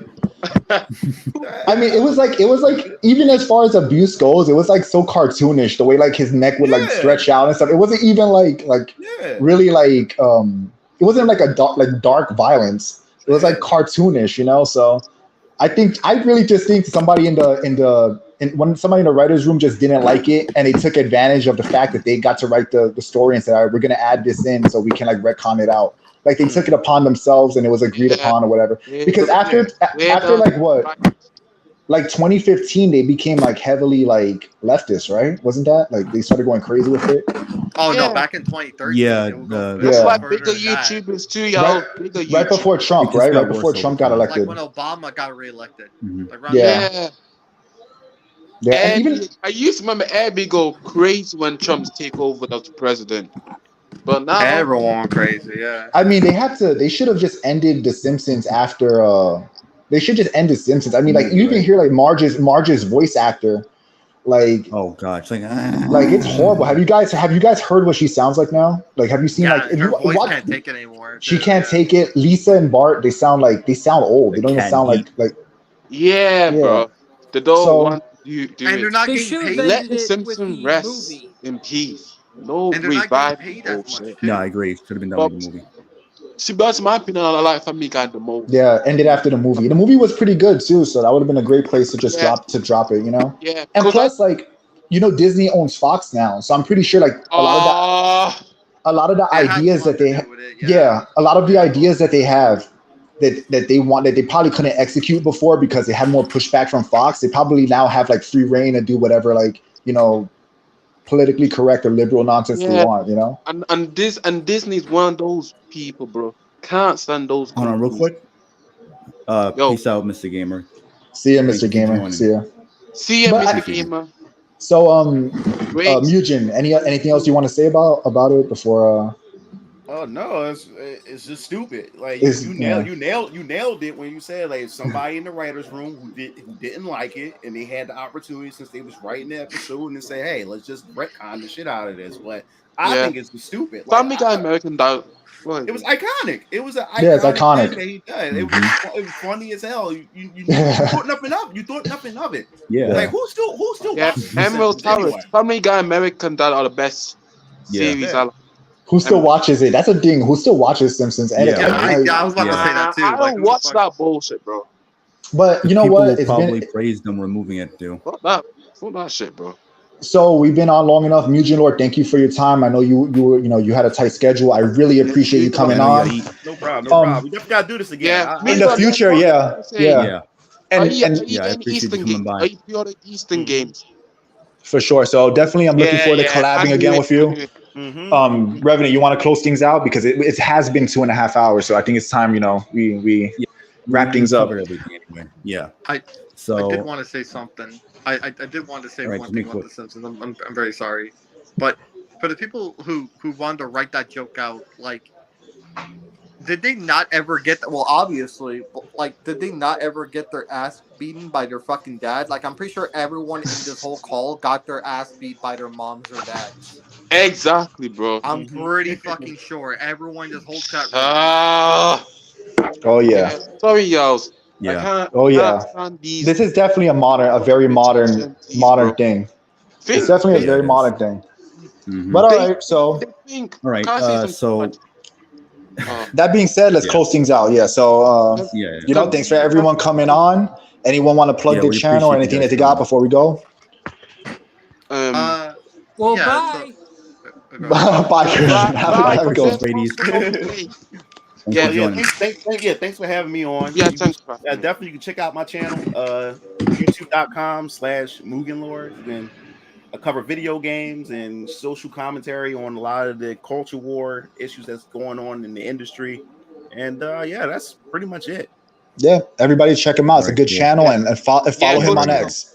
Yeah, and this is I appreciate you Reborn coming 619. on, Mugen Lord. No problem. Just anytime, man. Anytime. All right, but I can say something. Definitely. This is All right, Reborn 619. I do like film extended music videos and a lot of things I cover around, certain topics such as social media and also truth about companies, how they treat the consumers, and it's not that cool. It's very disrespectful, and I'm the one. What is it? And many other people trying best to work together as teamwork to just say, hey, it's my money. I can do everything what I like. Yeah. And Yep. therefore, nobody should not be messing with the fans or even mock, people around mental illness and all that type of shit. Yeah. I agree. Hubcap, you want to do your outro now? Yeah. So Thanks for having me on Revenant Remnant. I'm gonna go. So thanks for coming by. Thanks for coming by. Always good to have you, bro. Always good. Yeah. Good to you, Jim Pachi. At least you're the two legendary you twos. Thanks, man. Yeah. Anyway, Hubcap. Anyway, guys, I'm gonna go. It's me. All right, man. Stay one night. I'm signing off. Peace. See you, bro. All right, so youtube.com/forward Hubcap Ninja. I make a lot of streams. I stream all kinds of games, including Final Fantasy, and Kingdom Hearts, and other games. And I do play Resident Evil and stuff like that. I do retarded content. So sad that Omegle shut down permanently, so I can't go on Omegle and mess with people because that was a planned stream I was gonna do. But now I'm definitely streaming Yakuza Gaiden. We're gonna be streaming Metal Gear Solid and everything. So if you guys want to sub and catch me on there, go ahead. Sure thing. You should find an alternative site where you can do kind of like an Omegle thing and then do it with Leon cosplay. No, I can't. I physically can't. The site shut down. Yeah. I mean like an alternative site, if you could find one. I'm semi-serious here. I'm kind of joking, but I'll do it. I went as Leon, and I looked at. Oh my god, I'm not gonna say too much, but I found a couple of black people, and I put my gun on. I literally said, freeze. Oh shit! I said freeze. Look up when you get a chance, Hubcap. Look at Trunks and look at Trunks. Put Trunks crazy line, like cop line or like whatever, and it'll come up. I'm not gonna say it on here, but check it out. I would always go on there, and I would always ask like little kids, like, "Oh, how old are you?" And they'll say, "Oh, I'm 14. I'm 15." I would say, "I'm 47 years old. Perfect. That's perfect." Oh shit! I got the Discord up right now. I can give you Nitro. Ugh. All right. Well, so on that being said, thanks for coming on, Hubcap, and everyone check them out. All right. Yeah. All right, man. So yeah, Revenant. So check out my channel. I do animation, gaming, live streams, all kinds of games. I play a lot of Arkham Knight, crazy content. Follow me on X. You can follow me at Beard King Art. I do a lot of animation, comic books, stuff like that too. Some political commentary as well. So check it out. Yeah, definitely check out Genpachi's channel and everyone else who was on the panel today. Mhm. We had a real good discussion. Yeah, Back definitely. and forth. It was fun. It was very good. Yeah, very liked good. it, yeah. No, I enjoyed it. Yeah. Yeah. I mean, look, the thing is, if you believe in something, you always have to speak from what you believe in, and you can't really care what other people think. You always got to say what you believe the truth is. That's the best way to live an honest life. And it's also okay to agree to disagree as well. Everyone in the end is going to make their own choices in life and make their own decisions. So, it's no hard feelings. It's always good to have a debate, and, it sharpens your ability to defend your points as well. So it's good to do it. Of course, yeah. So- I believe, certainly, I believe that we actually need to groom 80-year-old women to giving us a release date to Kingdom Hearts 4. Like Square Enix executives need to groom them into giving us a release date. That's my belief. Listen, I give up on Square Enix. That's my belief. they're done for. But all right, guys. So all right. Well, I'm heading out. Thanks for checking out. Mm-hmm. And we'll do another stream next maybe next Saturday or next Sunday. So we catch you guys later. All right, I'll see you later, man. Thank you very much.